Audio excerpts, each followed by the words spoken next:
ಮೌನ ಮಲ್ಲಿಕಾರ್ಜುನ ಅಪ್ಪಂಗಳವರ ಸಂಕಲ್ಪದ ಮೇರೆಗೆ ಮುಳುಗುಂದದ ಬಾಲಲೀಲ ಮಹಂತ ಸ್ವಾಮಿಗಳವರ ಪುಣ್ಯ ಪುರಾಣದ ಈ ಪುಣ್ಯ ಪರ್ವ ಕಾಲದಲ್ಲಿ ಅಖಂಡ 48 ದಿನಗಳ ಕಾಲ ಮೌನ ಅನುಷ್ಠಾನವನ್ನು ಗೈಯ್ಯದು ಲೋಕ ಕಲ್ಯಾಣಕ್ಕಾಗಿ ನಿತ್ಯದಲ್ಲೂ ಕೂಡ ಈ ಪುಣ್ಯ ಪುರಾಣದ ವೇದಿಕೆ ಮೇಲೆ ವಿರಾಜಮಾನಗೊಳ್ಳಲಿರುವ ಜಮಖಂಡಿಯ ಕಲ್ಯಾಣ ಮಠದ ಪರಮ ಪೂಜ್ಯಪಾದರಾದ ಷಡಸ್ಥಲ ಬ್ರಹ್ಮ ಗೌರಿಶಂಕರ ಶಿವಾಚಾರ ಮಹಾಸ್ವಾಮಿಗಳವರ ದಿವ್ಯ ಚರಣಾರವಿಂದಗಳಿಗೆ ನತಮಸ್ತಕನಾಗಿ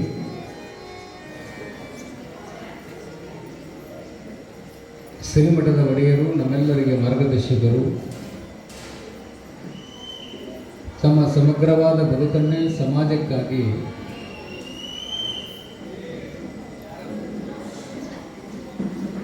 ಬಂದ ಭಕ್ತರ ಕಷ್ಟವನ್ನು ಕಳೆಯಲೆಂದು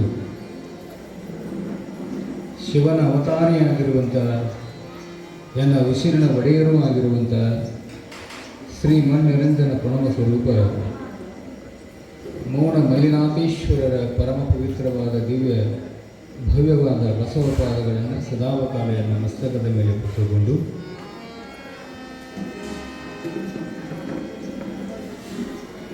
ಮುಳುಗುಂದದ ಬಾಲಲೀಲ ಮಹಂತ ಯೋಗಿವರಿಂದರಿಂದ ಸದಾವಕಾಲ ಎನ್ನ ಋಣಮಂದಿರದಲ್ಲಿ ಧ್ಯಾನಿಸಿ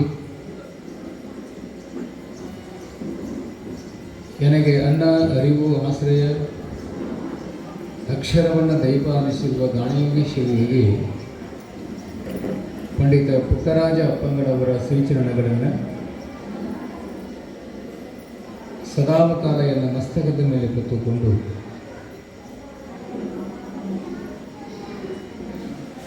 ಈ ಅಪ್ಪನ ಮಹಾಪುರಾಣದಲ್ಲಿ ಒಂದು ದಿನವೂ ತಪ್ಪದ ಹಾಗೆ ತಮ್ಮ ಸಂಗೀತದ ಸೇವೆಯನ್ನು ಗುರುಪಾದಕ್ಕೆ ಸಮರ್ಪಣೆಯನ್ನು ಮಾಡುತ್ತಲೇ ಬಂದಿರುವಂಥ ಆತ್ಮೀಯರು, ಯುವ ಗಾಯಕರಾದ ಶ್ರೀ ಮುತ್ತುರಾಜ್ ಹಗಸೂರವರೇ, ಆ ಸಂಗೀತಕ್ಕೆ ತಬಲಾವಾದಕರಾಗಿ ಗುರುಸೇವೆಯಲ್ಲಿ ನಿರತರಾಗಿರುವಂಥ ಆತ್ಮೀಯರ ವೀರೇಶ್ವರ ಪುಣ್ಯಾಶ್ರಮದ ಗುರುಬಂಧುಗಳಾದ ಶ್ರೀ ಚಂದ್ರಯ್ಯ ಸ್ವಾಮಿ ಬಂಡಿಮಟ್ಟಿಯವರೇ, ಇಂದಿನ ದಾಸೋಹದ ಸೇವಾ ಕೈಂಕರ್ಯವನ್ನು ವಹಿಸಿಕೊಂಡು ತಮ್ಮ ಸೇವೆಯನ್ನು ಗುರುಪಾದಕ್ಕೆ ಸಮರ್ಪಣೆಯನ್ನು ಮಾಡುತ್ತಲೇ ಬಂದಿರುವ ಶ್ರೀಮಠದ ಸದ್ಭಕ್ತರೊಂದವೇ, ತಾಯಂದರೆ, ಗುರು ಹಿರಿಯರೇ, ಶರಣಬಲಗಳು, ನಿಮ್ಮೆಲ್ಲರ ಅಂತರಾತ್ಮದಲ್ಲಿರುವ ಪರಮಾತ್ಮನ ಚಿಜ್ಯೋತಿಗೆ ಶರಣಾರ್ಥಿಗಳನ್ನು ಸಮರ್ಪಣೆಯನ್ನು ಮಾಡ್ತಾ ಶಿವ ಸಾಂಬಜೇ ನಮ ಪಾರ್ವತೇ ಶಿವ ಹರ ಹರ ಮಹಾದೇವ ಜಗಜ್ಯೋತಿ ಬಸವೇಶ್ವರ ಮಹಾರಾಜ ಕಿ ಸಿದ್ಧಲಿಂಗೇಶ್ವರ ಮಹಾರಾಜ ಕಿ ಬಾಲಲೀಲ ಮಹಂತ ಶಿವಯೋಗೀಶ್ವರ ಮಹಾರಾಜ ಕಿ ಶಿವ ಸಾಂಬಜೇ ನಮ ಪಾರ್ವತಿ ಶಿವ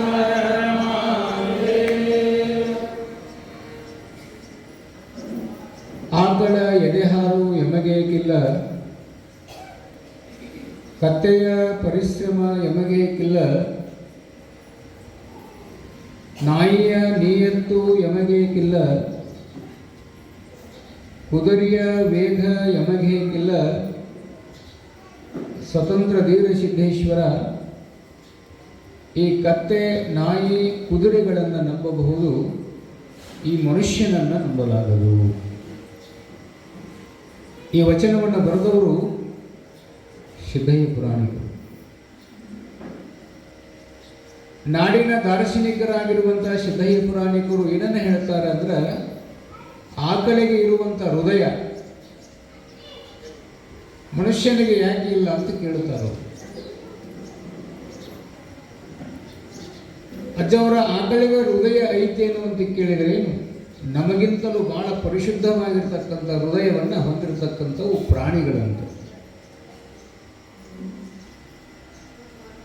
33 ಕೋಟಿ ದೇವತೆಗಳದಾವಂತ ನಮ್ಮವರು ಹೇಳಿಕೊಂಡು ಬಂದ್ರಲ್ಲ, ಆ 33 ಕೋಟಿ ದೇವತೆಗಳು ಎಲ್ಲರೂ ಸಹಿತ ತಾವು ಹತ್ಕೊಂಡು ಅಡ್ಡಾಡಕ್ಕೆ ಪ್ರಾಣಿಗಳನ್ನು ಬಳಸಿಕೊಂಡಾರ. ನೋಡ್ರಿ, ಒಂದು ದೇವರ ನಮ್ಮನ್ನ ಬಾ ಅಂತ ಹೇಳ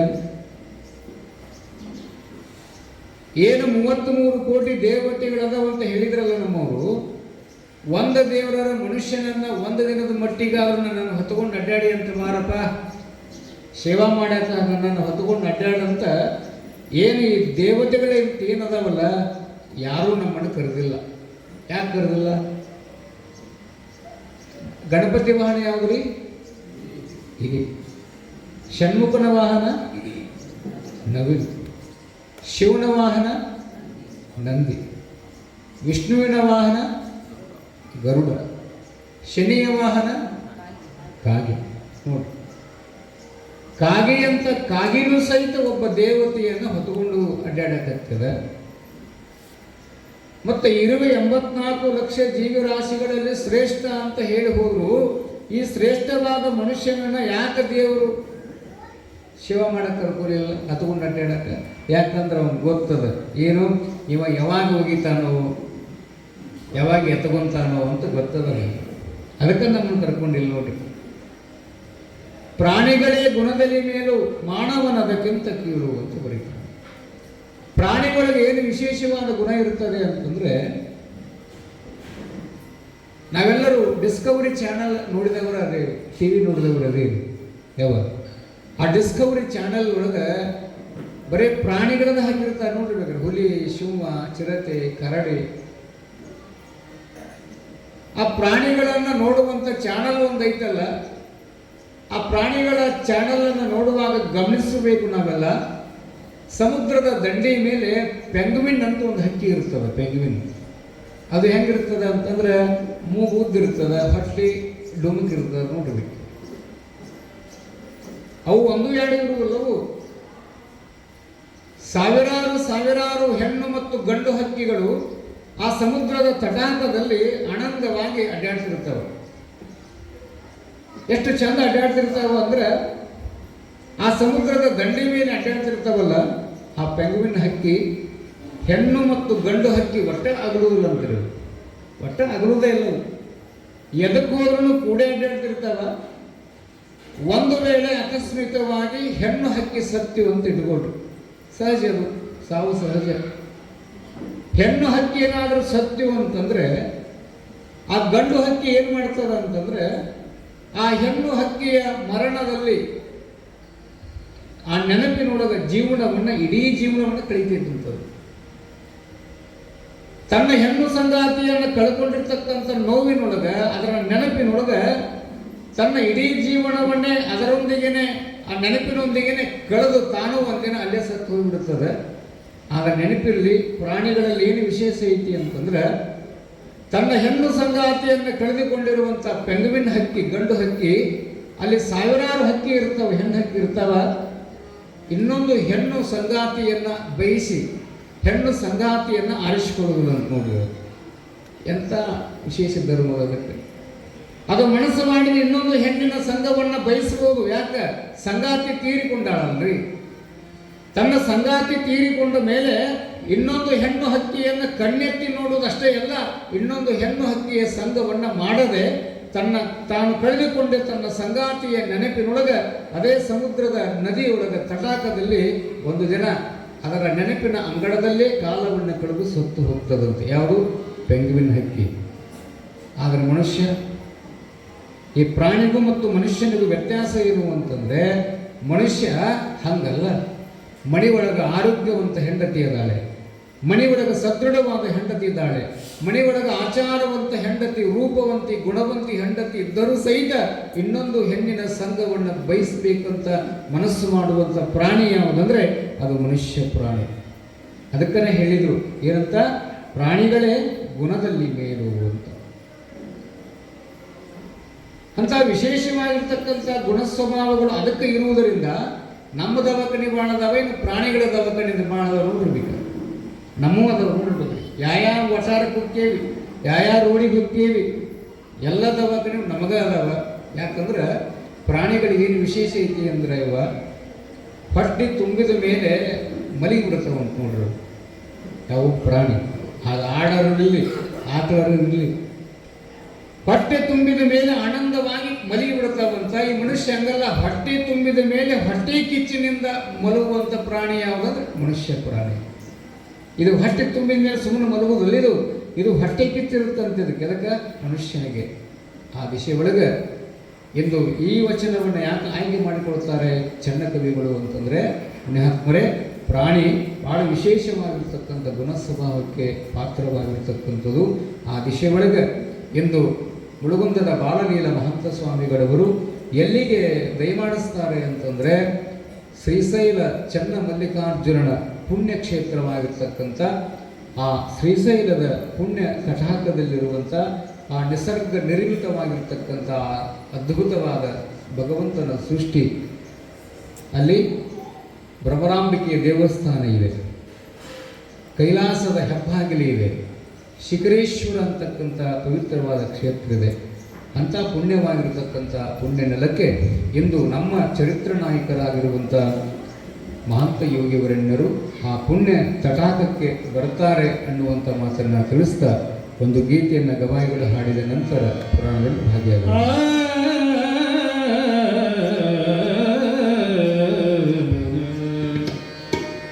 ಜಗತ್ತುಂಬಿದೆ ಬಾಳ ಕಿತಾಪತಿ, ಜನ ಕೆಡಿಸಿದ ಹಾಳ ಕಿತಾಪತಿ, ಕಿತಾಪತಿ ಕಿತಾಪತಿ.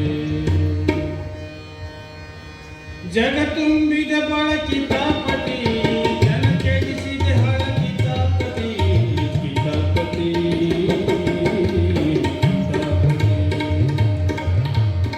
ಕಿತಾಪತಿ.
ಇದ್ದವರು ಹಾಲಿಗೆ ನೀರ ಕೂಡಿಸಿ ಮಾರುವ ಕಿತಾಪತಿ,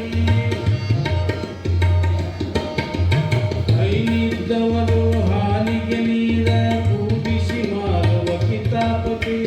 ರೊಕ್ಕದಾಸೆಗಾಗಿ ಮಕ್ಕಳಿಗೂ ನಿಷೇಧಕರೊಂದಿಗೆ ಕಿತಾಪತಿ, ರೊಕ್ಕದಾಸೆಗಾಗಿ ಮಕ್ಕಳಿಗೂ ನಿಷೇಧಕರೊಂದಿಗೆ ಹೆಂಗಸರ ಕಿತಾಪತಿ. ತುಂಬುವ ಜನರು ಬೊಂಬುವಿನಂತ ಮಾಪಿಲೆ ಮಾಡ್ತಾರೆ ಕಿತಾಪತಿ, ತುಂಬುವ ಜನರು ಬೊಂಬುವಿನಂತ ಮಾಪಿಲೆ ಮಾಡ್ತಾರೆ ಕಿತಾಪತಿ.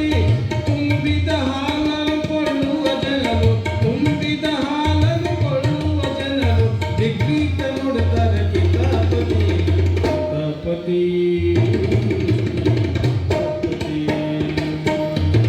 ಕಿತಾಪತಿ.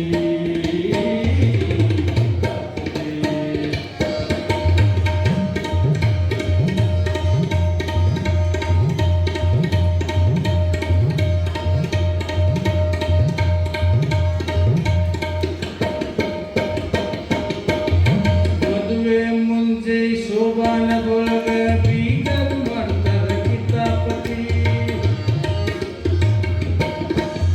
ಮದುವೆ ಮುಂಚೆ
ದಿನ ಬೆಳಗಾದರೆ ಜೀವನದಲ್ಲಿ ನಡೆದವು ಕಿತಾಪತಿ.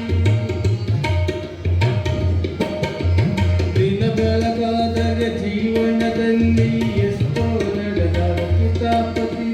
ಹಾಡಲು ಸಾಲದು ರಾತ್ರಿಗಳೆಷ್ಟು ಕುಂತು ಕೇಳಲಿ ಕಿತಾಪತಿ.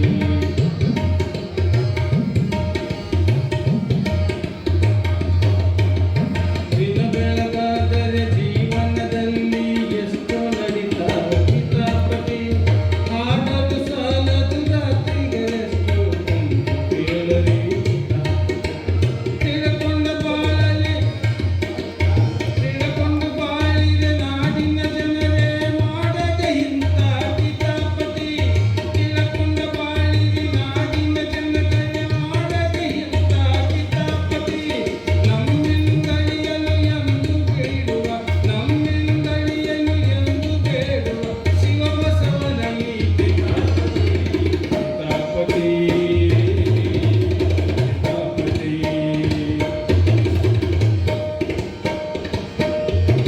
ಜನ ತುಂಬಿದ ಬಾ ಕಿತಾಪತಿ, ಜನ ಕೆಡಿಸಿದ ಹಾ ಕಿತಾಪತಿ. ಜನ ತುಂಬಿದ ಹಾ ಕಿತಾಪತಿ, ಜನ ಕೆಡಿಸಿದ ಹಾ ಕಿತಾಪತಿ. ಕಿತಾಪತಿ ಕಿತಾಪತಿ ಕಿತಾಪತಿ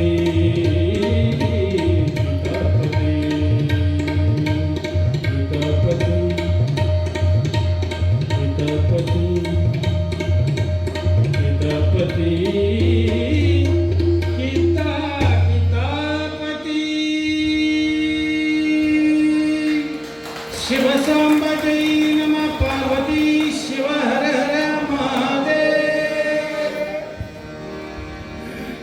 ಧನ್ಯವಾದಗಳು ಗವಾಯಿಗಳಿಗೆ.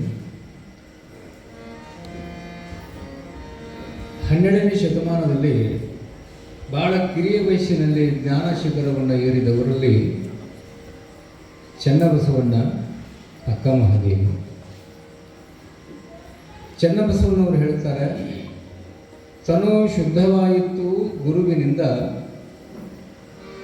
ಮನ ಶುದ್ಧವಾಯಿತು ಲಿಂಗದಿಂದ, ಧನ ಶುದ್ಧವಾಯಿತು ಜಂಗಮದಿಂದ, ಭಾವ ಶುದ್ಧವಾಯಿತು ಪ್ರಸಾದದಿಂದ.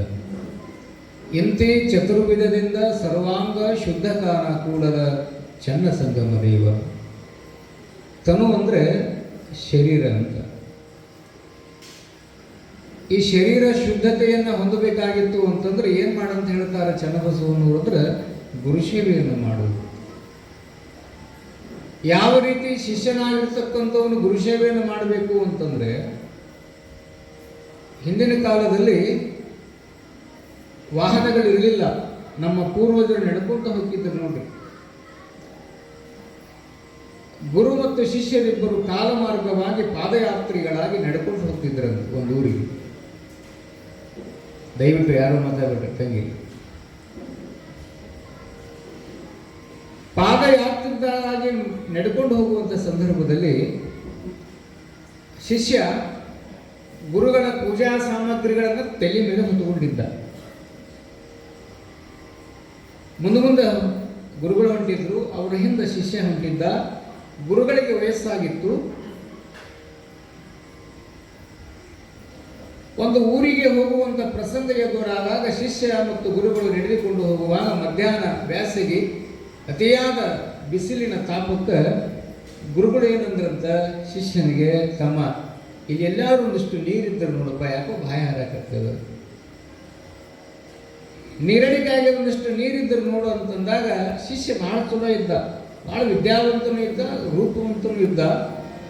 ಗುರುಗಳ ಮೇಲೆ ಬಹಳ ಭಕ್ತಿ ಶ್ರದ್ಧೆ ಇಟ್ಟುಕೊಂಡ ಶಿಷ್ಯ ಅವಾಗ ಗುರುಗಳಿಗೆ ವಯಸ್ಸಾಗಿತ್ತಲ್ಲ, ಕೈ ಹಿಡಿದು ಕರ್ಕೊಂಡು ಹೋಗಿ ಅಲ್ಲೇ ರಸ್ತೆಯ ಪಕ್ಕದಲ್ಲಿ ಒಂದು ವಿಶಾಲವಾದ ಬೇವಿನ ಮರ, ಬ್ಯಾಸಿಗೆ ಬಿಸಿಲಿಕ್ಕೆ ಬೇವಿನ ಮರ ತಂಪು ಅಂತ ಹಾಡ್ತಾಳೊಬ್ಬ ಜಾನಪದಗಾರತಿ.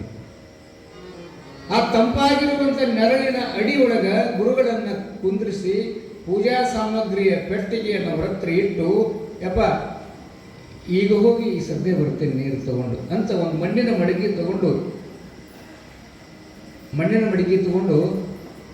ನೀರು ತರಕ್ಕೆ ಹೋಗ್ತಾರೆ. ಮೊದಲೆಲ್ಲ ಬಂಗಾರದ ಪಾತ್ರೆಯನ್ನು ಬಳಸ್ತಿದ್ರಂತೆ ಮಹಾರಾಜರು. ಅದಾದ ನಂತರ ಬೆಳ್ಳಿ ಪಾತ್ರೆಗಳನ್ನು ಬಳಸಕತ್ತಿದ್ರು. ಅದಾದ ನಂತರ ಮಣ್ಣಿನ ಪಾತ್ರೆಗಳನ್ನು ಬಳಸಲಿಕ್ಕತ್ತಿದ್ರು. ಅದಾದ ನಂತರ ಕಬ್ಬಿಣದ ಪಾತ್ರೆಗಳನ್ನು ಬಳಸಕತ್ತಿದ್ರು. ಈಗ ಪ್ಲಾಸ್ಟಿಕ್ ಬಂದದ. ಆ ಮಣ್ಣಿನ ಪಾತ್ರೆ ಇದ್ದ ಕಾಲ ಅದು. ಮಣ್ಣಿನ ಪಾತ್ರೆ ಒಳಗೆ ಎಷ್ಟು ರುಚಿ ಆಗ್ತಿತ್ತು ನಮ್ಮ ತಾಯಂದ್ರು ಮಾಡುವ ಅಡಿಗೆ ಅಂತಂದ್ರೆ, ಈಗ ತಲೆ ಮೇಲೆ ಕೈ ಇಟ್ಟರೆ ಕಾರ್ ರೆಡಿ ಆಗತ್ತೆ. ಯಾರು ತಲೆ ಮೇಲೆ ಮಿಕ್ಸರ್ ಬಂದದಲ್ಲ. ಆ ಮಣ್ಣಿನ ಮಡಕೆಯನ್ನು ತೆಗೆದುಕೊಂಡು ಗುರುಗಳಿಗೆ ನೀರು ತರಲಿಕ್ಕೆ ಹೋದ ಬಹುದೂರ ಹೋಗ್ತಾನೆ. ಆದ ನಂತರ ಒಂದು ಸುಂದರವಾದ ತಿಳಿನೀರಿನ ಸರೋವರ ಹರಿದಿತ್ತು. ಹೆಂಗಿತ್ತು ನೀರು ಅಂದರೆ ಅದರೊಳಗೆ ಮುಖ ಕಾಣಬೇಕು, ಅಷ್ಟು ತಿಳಿಯಿತ್ತು. ಶಿಷ್ಯನಿಗೆ ಬಹಳ ಆನಂದ ಆಯಿತು, ನಮ್ಮ ಗುರುಗಳಿಗೆ ನೀರು ಸಿಕ್ತು. ಆ ಮಣ್ಣಿನ ಬಿಂದಿಗೆಯನ್ನು ನೀರಿನಲ್ಲಿ ಮುಳುಗಿಸಿಕೊಂಡು ಹಿಂಗೆ ತಲೆ ಮ್ಯಾಗೆ ತಗೊಳ್ಳಕತ್ತಿದ್ದ. ಆ ಸುಂದರವಾದ ಸರೋವರದ ಆಚೆಯ ದಂಡೆಯಲ್ಲಿ ಒಬ್ಬ ಸುಂದರವಾದ ಯುವತಿ ಬರ್ತಾಳೆ. ವಯಸ್ಸಿನ ಹುಡುಗಿ ಬಂದು ನೋಡಿದ. ಅವಳು ಇವನನ್ನು ನೋಡಿದ್ಲು. ಕಣ್ಣಿನೊಳಗ ಪ್ರೇಮಾಂಕುರ ಮೂಡ್ತದೆ. ಎಲ್ಲಿ ಒಟ್ಟಿಗೆ ಮೂಡಿತು ಇಬ್ಬರಲ್ಲಿ ಅಂದ್ರೆ, ಮದುವೆ ಆದ್ರೆ ಇವಳನ್ನೇ ಮದುವೆ ಆಗ್ಬೇಕಂತ ಇವ ಅನ್ಕೊಂಡ. ನಾನು ಮದುವೆ ಆದ್ರೆ ಇಂಥವನನ್ನೇ ಮದುವೆ ಆಗ್ಬೇಕಂತ ಆ ಯುವತಿ ಅನ್ಕೊಂಡು ಇಬ್ಬರ ಮೌನದಲ್ಲೇ ಅವರ ಪ್ರೇಮಾಂಕರ ಮೂಡಿದಾಗ ಏನು ಮಾಡಿದ ಶಿಷ್ಯ ಅಂದ್ರೆ, ಆ ನೀರಿನ ಬಿಂದಿಗೆಯನ್ನು ಕೆಳಗಿಟ್ಟ. ಆ ಹುಡುಗಿ ನೀರಿಗೆ ಬಂದಿದ್ದಲ್ಲ, ಅವಳು ನೀರಿಗೆ ಬಂದಿದ್ದು. ಆಚೆಗಡೆ ದಂಡಿ ಒಳಗೆ ನೀರು ತುಂಬಿಕೊಂಡು ಆಕೆ ಹೋಗ್ತಾಳೆ. ಆ ಹುಡುಗಿಯಿಂದನೇ ಹೊರಟ, ಯಾರು ನೀನು ಅಂತ ಕೇಳ್ತಾಳೆ. ಇಲ್ಲ, ನಿನ್ನ ಸೌಂದರ್ಯಕ್ಕೆ ಮಾರು ಹೋಗಿ ನಿನ್ನನ್ನು ಮದುವೆ ಆಗ್ತೀನಿ ಅಂತ ಕೇಳೇ ಬಿಡ್ತಾನೆ. ಅವಾಗ ಆ ಹುಡುಗಿ ಅಂದ್ಲಂತ, ನಮ್ಮ ಮನ್ಯಾಗ ನಮ್ಮ ತಂದೆ ತಾಯಿ ಅಣ್ತಂಬ್ರದಾರ, ಅವ್ರು ಬಂದು ಕೇಳು ಅಂದ್ಲಕ್ಕೆ. ನಡಿ, ಇಬ್ಬರು ಹೊಂಟರು. ಎದಕ್ಕೆ ಬಂದಿದ್ದೇವವ? ಯಾರ ಸಲುವಾಗಿ ಬಂದಿದ್ದೆ ಹೇಳ್ರಿ? ಗುರುಗಳಿಗೆ ನೀರು ತರಕ್ಕೆ ಬಂದ. ಮರೆತು ಬಿಟ್ಟು ನೋಡ್ರಿ. ಮನೆಗೆ ಹೋದ. ಆ ಸುಂದರ ಯುವತಿ ಮನೆ ಒಳಗಡೆ ಹೋದ್ಲು. ಕಟ್ಟೆ ಮೇಲೆ ತಂದೆ ಕುಂತಿದ್ದ, ಅಂತಂಬ್ರು ಕುಂತಿದ್ರು. ಏ ತಂಗಿ, ಯಾರ ಇವ? ಅಪ್ಪ, ಯಾರೋ ಏನೋ ಗೊತ್ತಿಲ್ಲ, ನಾನು ನೀರಿಗೆ ಹೋಗಿದ್ದೆ, ಆತನೂ ನೀರಿಗೆ ಬಂದಿದ್ದ. ನನ್ನನ್ನು ನೋಡಿ ನನ್ನ ಹಿಂದೆ ಬಂದ ಕೇಳ್ತಾನ, ನನ್ನನ್ನು ಮದುವೆ ಆಗ್ತೀನೋ ಅಂತ ಕೇಳಾಕತ್ಯಾನ ಅಂತೂ ತಂದೆ ಹೇಳಿದ್ದು. ಅವಾಗ ತಂದೆ ವಿಚಾರ ಮಾಡ್ತಾನೆ. ಆ ಚಲೋ ಇದ್ದ, ವಿದ್ಯಾವಂತನೂ ಇದ್ದ. ಕೇಳ್ತಾನೆ, ನನ್ನ ಮಗಳನ್ನ ಮದುವೆ ಆಗ್ತಿ? ಹೌದು. ಒಂದು ನೇಮದ ಅಂತ ಹುಡುಗಿ ತಂದೆ. ಏನೋ, ನನ್ನ ಮಗಳನ್ನು ನೀನು ಮದುವೆ ಆಗಬೇಕಾಗಿತ್ತು ಅಂದರೆ ಮದುವೆ ಮಾಡ್ತೇವಿಲ್ಲ ಅನ್ನೋದಿಲ್ಲ, ನೀನು ಮಣಿಯಾಳಿಯಾಗಿರ್ಬೇಕಂತ ನೋಡ್ರಿ, ಇಲ್ಲೇ ಇರಬೇಕು. ಆಯಿತು ಅಂದ. ಶುಭ ಮುಹೂರ್ತದಲ್ಲಿ ಮದುವೆ ಆಯಿತು. ಇಲ್ಲಿ ಮಾವಿನ ಮರದ ಕೆಳಗಡೆ ಕುಳಿತುಕೊಂಡ ಗುರುಗಳು ಏನಂತಿದ್ರಂತೆ, ಒಂದು ಮಂತ್ರ ಅಂತಿದ್ರಂತೆ, ಶಿಷ್ಯ ಬರ್ತಾನೆ ನನಗೆ ನೀರು ತರ್ತಾನೆ. ನೋಡಿ, ಶಿಷ್ಯ ಬರ್ತಾನೆ. ಎಂಥ ಶಿಷ್ಯ ಪ್ರೇಮ ಇರ್ತದ ಗುರುವಿನ ಮೇಲೆ ಅಂತಂದ್ರೆ, ನನ್ನ ಶಿಷ್ಯ ನೀರಿಗೆ ಹೋಗಿದ, ನಾವು ಬರ್ತಾನ ನನಗೆ ನೀರು ತರ್ತಾನ ಅಂತ ತಿಳ್ಕೊಂಡು ಶಿಷ್ಯನ ದಾರಿಯನ್ನು ಕಾಯುತ್ತಲೇ ವಯಸ್ಸಾದ ಗುರು ಮಾವಿನ ಮರದ ಬೇವಿನ ಮರದ ಕೆಳಗಡೆ ಕುತ್ಕೊಂಡ. ಈತ ಗುರುಗಳನ್ನೇ ಮರೆತ. ಮದುವೆ ಆಯಿತು. ಸುಂದರವಾದ ಹೆಂಡತಿಯ ಮೋಹದಲ್ಲಿ ಬಿದ್ದ. ಸಂಸಾರದ ಸಮುದ್ರವನ್ನು ಈಜಲಿಕ್ಕೆ ಪ್ರಾರಂಭಿಸಿದ. 6 ತಿಂಗಳಾಯಿತು. ಗುರುಗಳು, ಶಿಷ್ಯ ಬರ್ತಾನೆ ನನಗೆ ನೀರು ತರ್ತಾನೆ. ಗುರು ಅಂತಕ್ಕಂಥವನು ಕಾಯ್ತಾನಂತ ನಮ್ಮನ್ನು. ಶಿಷ್ಯನ ಸಲುವಾಗಿ ಕಾಯ್ಲಿಕ್ಕೆ ಕುತ್ಕೊಂಡ. ಅರ್ಧ ತಿಂಗಳಾಯಿತು, 6 ತಿಂಗಳಾಯಿತು, ವರ್ಷ ಮುಗಿಯಿತು. 2 ವರ್ಷಕ್ಕೆ ಪಾದಾರ್ಪಣೆ ಮಾಡಿದ. ಇಬ್ಬರ ಸಂಬಂಧದಲ್ಲಿ, ಗಂಡ ಹೆಂಡತಿಯ ಸಂಬಂಧದಲ್ಲಿ ಒಂದು ಮಗುನೂ ಆಯಿತು. ಗಂಡು ಮಗುನೇ ಆಯಿತು. ಜೀವನ ನಡೀತು. ಅಷ್ಟೊತ್ತಿಗೆ 3-4 ವರ್ಷಗಳ ಗತಿಸಿತು. ಇಲ್ಲಿ ಗುರುಗಳು ಅಲ್ಲೇ ಕುಂತಿದ್ರಂತ. ಏನಂತಿದ್ರಂತ? ಪ್ರತಿದಿನ ಶಿಷ್ಯ ಬರ್ತಾನೆ ನನಗೆ ನೀರು ತರ್ತಾನೆ. ಗುರುಗಳು ನೆನಪಿಟ್ಟುಕೊಂಡಾರ. ಶಿಷ್ಯರ ಅಂತಕ್ಕಂದ್ರೆ ನಾವು ಮರೆತು ಬಿಡ್ತೇವೆ ಅಂತ ಗುರುಗಳನ್ನು. ಗುರು ಎಂದೂ ಮರೆಯುವುದಿಲ್ಲ ನಮ್ಮನ್ನು. ಎಷ್ಟೋ ವರ್ಷಗಳ ಹಿಂದೆ ಬಂದರೂ ಸಹಿತ ನಮ್ಮನ್ನು ನೆನಪಿಟ್ಟುಕೊಳ್ಳುವಂಥ ಶಕ್ತಿ ಗುರುವಿಗೆ ಮಾತ್ರ ಇರ್ತದೆ. ಇಲ್ಲಿ 4 ವರ್ಷ ಆಯಿತು, ಮಗ 3 ವರ್ಷದ ಮಾದ. ಒಮ್ಮೆ ದುಬ್ಬದ ಮೇಲೆ ಹೊತ್ತುಕೊಂಡು ಅಡವಿಯೊಳಗೆ ಸುತ್ತಾಡ್ತಾ ಇರುವ ಸಂದರ್ಭದಲ್ಲಿ ಅಂದು ಬೇಸಿಗೆಯ ಕಾಲ ತಂದೆಯ ಹೆಗಲ ಮೇಲೆ ಕುಳಿತುಕೊಂಡಿರ್ತಕ್ಕಂಥ ಮಗ ಅನ್ನಂತ, ಅಪ್ಪ ನನಗೆ ಬಾಯಾರಿಕೆ ಆಗಿದೆ ಅನ್ನೋ, ನನಗೆ ನೀರಡಿಕೆ ಆಗಿದೆ ಅಂತ ತಿಳ್ಕೊಂಡು ಹೇಳಿದ ಕ್ಷಣ ನೆನಪಿಗೆ ಬಂದವರು ಯಾರು ಅಂದ ಶಿಷ್ಯನಿಗೆ ಯಾರು ಬಂದ್ರವ? ಗುರುಗಳು ನೆನಪಿಗೆ ಬರ್ತಾರೆ. ಓಹೋ, ಎಂಥ ಪಾಪಿ ನಾನು. ನೀರು ತರಲಿಕ್ಕೆ ಬಂದು ಗುರುಗಳ ಬಾಯಾರಿಕೆ ಅಂತ ತಿಳ್ಕೊಂಡು ನೀರು ತರಕ್ಕೆ ಬಂದು ಗುರುಗಳನ್ನೇ ಮರೆತು ಮೋಹ ಮಾಹ ಕೋಶಗಳಲ್ಲಿ ಬಿದ್ದು ಇಲ್ಲಿಗೆ 4 ವರ್ಷ ಗತಿಸಿತು. ಮಣಿಗೆ ಹೋದವನ ಮಗನ ಕೆಳಗಿಳಿಸ್ತೇವನ ಹೆಂಡತಿಗೆ ಮಾವುಗ ಅತ್ತಿಗೆ ಹೇಳ್ತಾನ, ಇಲ್ಲ ನನ್ನ ಗುರುಗಳನ್ನು ನಾನು ಬಿಟ್ಟು ಬಂದಿದ್ದೇನೆ. ಇಲ್ಲಿಗೆ ಬರುವ ಪೂರ್ವದಲ್ಲಿ ನಾನು ಗುರುಗಳೊಂದಿಗಿದ್ದೆ, ಮಾಯೆ ಮೋಹದಲ್ಲಿ ಬಿದ್ದ ನಾನು ನನ್ನ ಗುರುಗಳನ್ನು ಮರೆತು ಬಿಟ್ಟೇನೆ, ನಾನು ಕೂಡಲೇ ಗುರುಗಳ ಹತ್ರ ಹೋಗ್ತೇನೆ ಅಂತ ತಿಳ್ಕೊಂಡು ಓಡಿ ಹೊಂಟ. ಮಾವ ಹೇಳ್ತಾನ, ಅಲ್ಲೋ ಅಳಿಯ, 4 ವರ್ಷ ಆಯ್ತಂತಿದಿ, ಗುರುಗಳು ಅದಾರ ಇಲ್ಲ ಯಾರಿಗೆ ಗೊತ್ತು, ಮೊದಲೇ ವಯಸ್ಸಾಗಿತ್ತಂತ ಹೇಳಕತ್ತೀರಿ, ಗುರುಗಳು ಅದಾರವೇನೂ ಇಲ್ಲ ಅಂತ ಅನ್ನಕತ್ತಾಗಿಲ್ಲ. ನನ್ನ ಗುರುಗಳು ಸದಾಕಾಲ ನನಗೋಸ್ಕರವಾಗಿ ಕಾಯುತ್ತಿರುತ್ತಾರೆ, ನಾನು ಕೂಡಲೇ ಅವರನ್ನು ನೋಡಬೇಕಂತ ತಿಳ್ಕೊಂಡು ಓಡಿದ. ಅಲ್ಲೇ ಕೂತಿದ್ರು ಅಂತ ನೋಡ್ರಿ ಗುರುಗಳು. ಯೋಗ ತ್ಯಾಗದಿಂದಿರುವ ಗುರುಗಳು ಅಲ್ಲೇ ಕೂತ್ಕೊಂಡಿದ್ರು. ಕಣ್ಣು ಕಾಣ್ತಿದ್ದಿಲ್ಲ, ಕಿವಿ ಕೇಳ್ತಿದ್ದಿಲ್ಲ. ಏನಂತಿದ್ರಂತ? ಶಿಷ್ಯ ಬರ್ತಾನೆ, ನನಗೆ ನೀರು ತರ್ತಾನೆ. ಈ ಶಬ್ದವನ್ನು ಕೇಳಿದಂಥ ಶಿಷ್ಯನ ಕಣ್ಣೊಳಗೆ ನಿರಾಶದ ಮೋಡಗಳು ಸರಿದಾಡಲಿಕ್ಕೆ ಹತ್ತದೆ. ಎಂಥ ಪಾಪಿ ನಾನು. 4 ವರ್ಷಗಳ ಹಿಂದೆ ಗುರುಗಳನ್ನು ಬಿಟ್ಟು ಇಲ್ಲಿ ಬಂದು ಬಿಟ್ಟೆ. ಯಪ್ಪ ಹೆಂಗದೀರಿ ಅಂತ ತಿಳ್ಕೊಂಡು ಶಿಷ್ಯನಾಗಿರ್ತಕ್ಕಂಥವನು ಶಿವ ಸಾಂಬಜೇ ನಮ ಪಾರ್ವತೇಶ್ವರ ಜಗಜ್ಯೋತಿ ಬಸವೇಶ್ವರ ಮಹಾರಾಜ ಗುರುಕುಮಾರೇಶ್ವರ ಮಹಾರಾಜ ಕಿ, ಮೌನ ಮಲ್ಲಿನಾಥೇಶ್ವರ ಮಹಾರಾಜ ಕಿ. ಶಿವ ಸಾಂಬಜೇ ನಮ ಪಾರ್ವತೀಶ್ವರ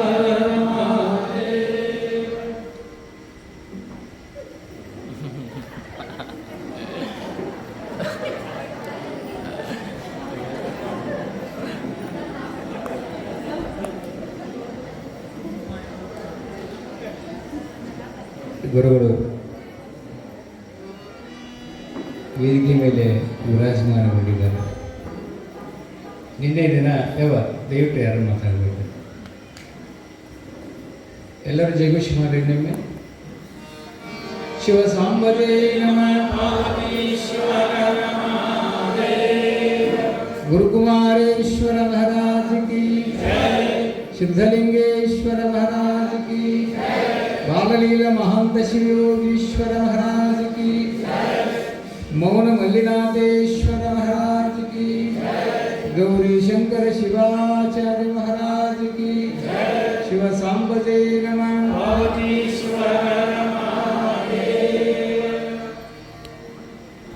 ನಿನ್ನೆ ನೀವೆಲ್ಲರೂ ಪ್ರಸಾದ ಆದ ಮೇಲೆ, ನಮ್ಮದು ಪ್ರಸಾದ ಆದ ಮೇಲೆ ಗುರುಗಳ ಹತ್ರ ಬಂದು ಕುಂತಿದ್ವಿ ನಾವು ಗವಾಯಿಗಳು.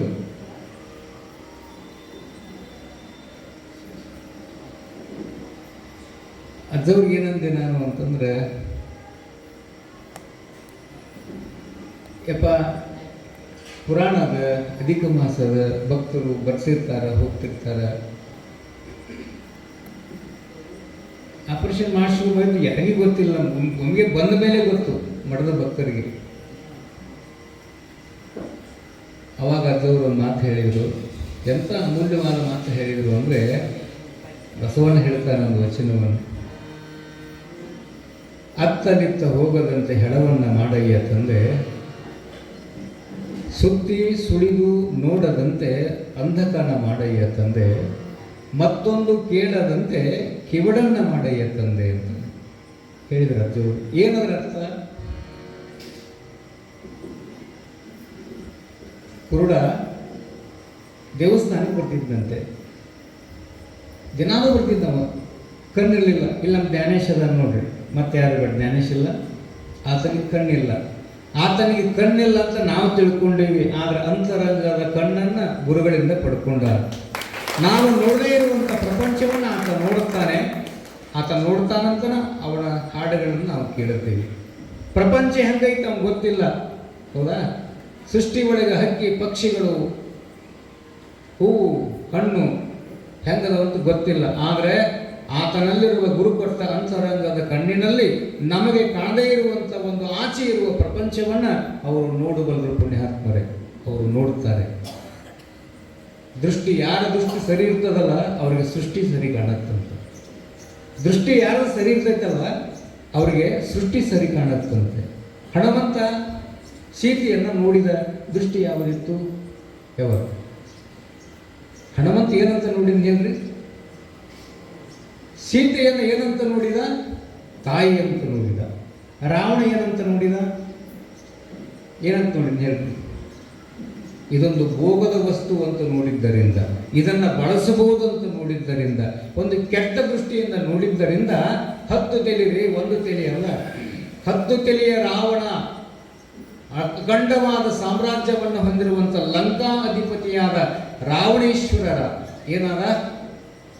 ಏನಾಗ್ತಾನೆ? ಸುಟ್ಟು ಭಸ್ಮವಾಗಿ ಹೋಗ್ತಾನೆ. ಯಾವುದರಿಂದ? ನೋಡುವ ದೃಷ್ಟಿಯಿಂದ. ಹನುಮಂತನ ಗುಡಿ ಕಟ್ಟ್ಯಾರ, ರಾವಣನ ಗುಡಿ ಕಟ್ಟ್ಯಾರ ಎಲ್ಲರೂ ಇಲ್ಲ. ಯಾಕೆ? ದೃಷ್ಟಿ. ಕುರುಡ ದಿನಾಲೂ ಬರ್ತಿದ್ದಂತೆ ದೇವಸ್ಥಾನಕ್ಕೆ, ಕಣ್ಣು ಕಾಣ್ತಿದ್ದಿಲ್ಲ ಅವಾಗ. ಕಟ್ಟಿ ಮೇಲೆ ಒಂದಿಷ್ಟು ಜನ ಕುತ್ಕೊತಿದ್ರು ದೇವಸ್ಥಾನದ ಎದುರುಗಡೆ. ಅವ ದಿನ ಬಂದು ನಮಸ್ಕಾರ ಮಾಡಿ ಹೋಗ್ತಿದ್ದಂತೆ. ಏನಂತ? ಶಿವನ ಗುಡಿಗೆ ಬರ್ತಿದ್ದ, ನಮಸ್ಕಾರ ಮಾಡಿ ಹೋಗ್ತಿದ್ದ. ಕಣ್ಣ ಕಾಣ್ತಿದ್ದಿಲ್ಲಲ್ಲ. ಅಲ್ಲೊಂದಿಷ್ಟು ಮಂದಿ ಕಣ್ಣಿದ್ದವ್ರು, ನಮ್ಮಂಥವ್ರು ಕುಂತಿದ್ವಿ. ಅವರು ಕಣ್ಣಿದ್ದವರು ನಾವಂದಿವಂತ, ಏ ಜ್ಞಾನೇಶ, ನಿನ್ನ ಕಣ್ಣ ಕಾಣೋದಿಲ್ಲ, ದೇವ್ರು ಕಾಣ್ತಾನೆ ನಿನಗೆ. ನಮ್ಮಂತ ಕಣ್ಣಿದ್ದವರು ಒಂದಿನ ಹೋಗಿ ಎದ್ದು ನಮಸ್ಕಾರ ಮಾಡೋದಿಲ್ಲ, ನಿನಗೆ ಕಣ್ಣ ಕಾಣೋದಿಲ್ಲ. ಮನೆಯಾಗಿಂದ ಇಲ್ಲಿ ಮಠ ತಾಯಿ ಕರ್ಕೊಂಡು ಬಂದು ಶಿವನನ್ನ ನೋಡಿ ಹೊಟ್ಟಿಯಲ್ಲ, ನಿನಗೆ ದೇವರು ಕಾಣ್ತಾನೇನೋ? ಹುಚ್ಚ, ಯಾಕೆ ವ್ಯರ್ಥ ಸಾಹಸ ಮಾಡ್ತೀರಿ? ಕಣ್ಣು ಕಾಣ್ಲಿಕ್ಕಂದ್ರೆ ಯಾಕೆ ಬರಬೇಕು ದೇವಸ್ಥಾನಕ್ಕೆ ಅಂತ ಕಣ್ಣಿದ್ದವ್ರು ನಮ್ಮಂಥವರು ಜ್ಞಾನೇಶನಿಗೆ ಹೇಳಿದ್ರೆ, ಜ್ಞಾನೇಶ ಹೇಳಿದಂತೆ ನಮಗೆ, ಹೌದ್ರಪ್ಪ ನನಗೆ ಕಣ್ಣು ಕಾಣೋದಿಲ್ಲ, ಕರೆ ನಿಮ್ಮ ಕಣ್ಣು ಕಾಣ್ತಾನ. ನನಗೆ ಕಣ್ಣು ಕಾಣದಿದ್ದರೂ ಸಹಿತ ಯಾಕ ಶಿವನ ಮಂಗಲರ ಅಂಗಳಕ್ಕೆ ಬಂದು ಮೂರ್ತಿ ಎದುರುಗಡೆ ನಿಂತು ಯಾಕೆ ನಮಸ್ಕಾರ ಮಾಡಿ ಹೋಗ್ತೀನಿ ಅಂದ್ರೆ, ದೇವರು ನನಗೆ ಕಾಣ್ಲಿಕ್ಕಂದ್ರೆ ಏನಾದಪ್ಪ, ನಾನು ಅವನ ಮುಂದೆ ನಿಂತೀನಿ ಅಂದ್ರೆ ಅವನನ್ನ ನೋಡ್ಲಿ ಅಂತ ಬರ್ತೀನಿ ಅಂತ ಹೇಳ್ತಾನೆ. ಯಾವ ಕಣ್ಣು ಶ್ರೇಷ್ಠ ರೀ? ಯಾವ ಕಣ್ಣು ಶ್ರೇಷ್ಠ ಹೇಳ್ರಿ? ಏನನ್ನ ಮಾತನಾಡಬಾರದು ಅನ್ನುವಂಥ ವಿಚಾರ ಮಾಡಿಕೊಂಡೇ 45 ವರ್ಷದಿಂದ ಮೌನವಾಗಿದ್ದಾರೆ ಗುರುಗಳು. ಹೌದಾ? ಯಾವುದನ್ನ ಮಾತನಾಡಬಾರ್ದು ಅಂತ ತಿಳ್ಕೊಂಡು, ಯಾವುದನ್ನ ನುಡಿಬೇಕಂತ ತಿಳ್ಕೊಂಡು ಮನಸ್ಸಿನಲ್ಲೇ ಭಗವಂತನ ಶಿವನ ಸ್ಮರಣೆ ಮಾಡಿಕೊಂಡು ನುಡಿದರೆ ಅದೇ ಒಂದು ನುಡಿ. ಯಾವುದು? ಶಿವ ಮತ್ತು ಬಸವ. ನಾವು ನಮ್ಮ ನುಡಿ ಹೆಂಗದ ಗೊತ್ತಲ್ಲ ನಿಮಗೆ? ಮೌನ ಯಾವುದಕ್ಕೆ ಹೋಲಿಸಿದ್ರವ? ಮೌನಕ್ಕೆ ಮಾತು ಬೆಳ್ಳಿ, ಮೌನ ಯಾವುದಕ್ಕೆ ಬೆಲೆ ಐತಿ? ಬಂಗಾರಕ್ಕೆ ಎಷ್ಟೈತ್ರಿ ಗೋಕಾಕ್ದಾಗ? ಎಷ್ಟೈತ್ರಿ? 1,50,000-60,000 ಅದ. ಅಂದ್ರೆ ಬೆಲೆ ಯಾವುದಕ್ಕೆ ಜಾಸ್ತಿ ಅದ? ಮೌನಕ್ಕೆ. ಅದಕ್ಕೆ ಸೂರದಾಸ ಅಂತ ಬರ್ತಾನ, ಭಾಳ ಚಂದ ಹಾಡ್ತಿದ್ನಂತ. ಗುರುಗಳು ನೋಡಿದ್ರೆ ನನಗೆ ಅದೇ ನೆನಪಾಯ್ತು. ಸೂರದಾಸ ಅಂತ ಎಷ್ಟು ಚಂದ ಹಾಡ್ತಿದ್ನ ಅಂತಂದ್ರೆ, ಆತ ಹಾಡಾಕ ಶುರು ಮಾಡಿದಂದ್ರೆ ವಿಜಯನಗರದ ಪುಣ್ಯ ತಟಾಕದಲ್ಲಿರುವ ಹಂಪಿ ವಿರೂಪಾಕ್ಷನ ದೇವಸ್ಥಾನದ ಗರ್ಭಗುಡಿ ಬಾಗಿಲು ತನ್ನ ತೆಗಿತಿತ್ತು. ಎಂಥ ಶಕ್ತಿ ಇದೆ ಸಂಗೀತಕ್ಕೆ!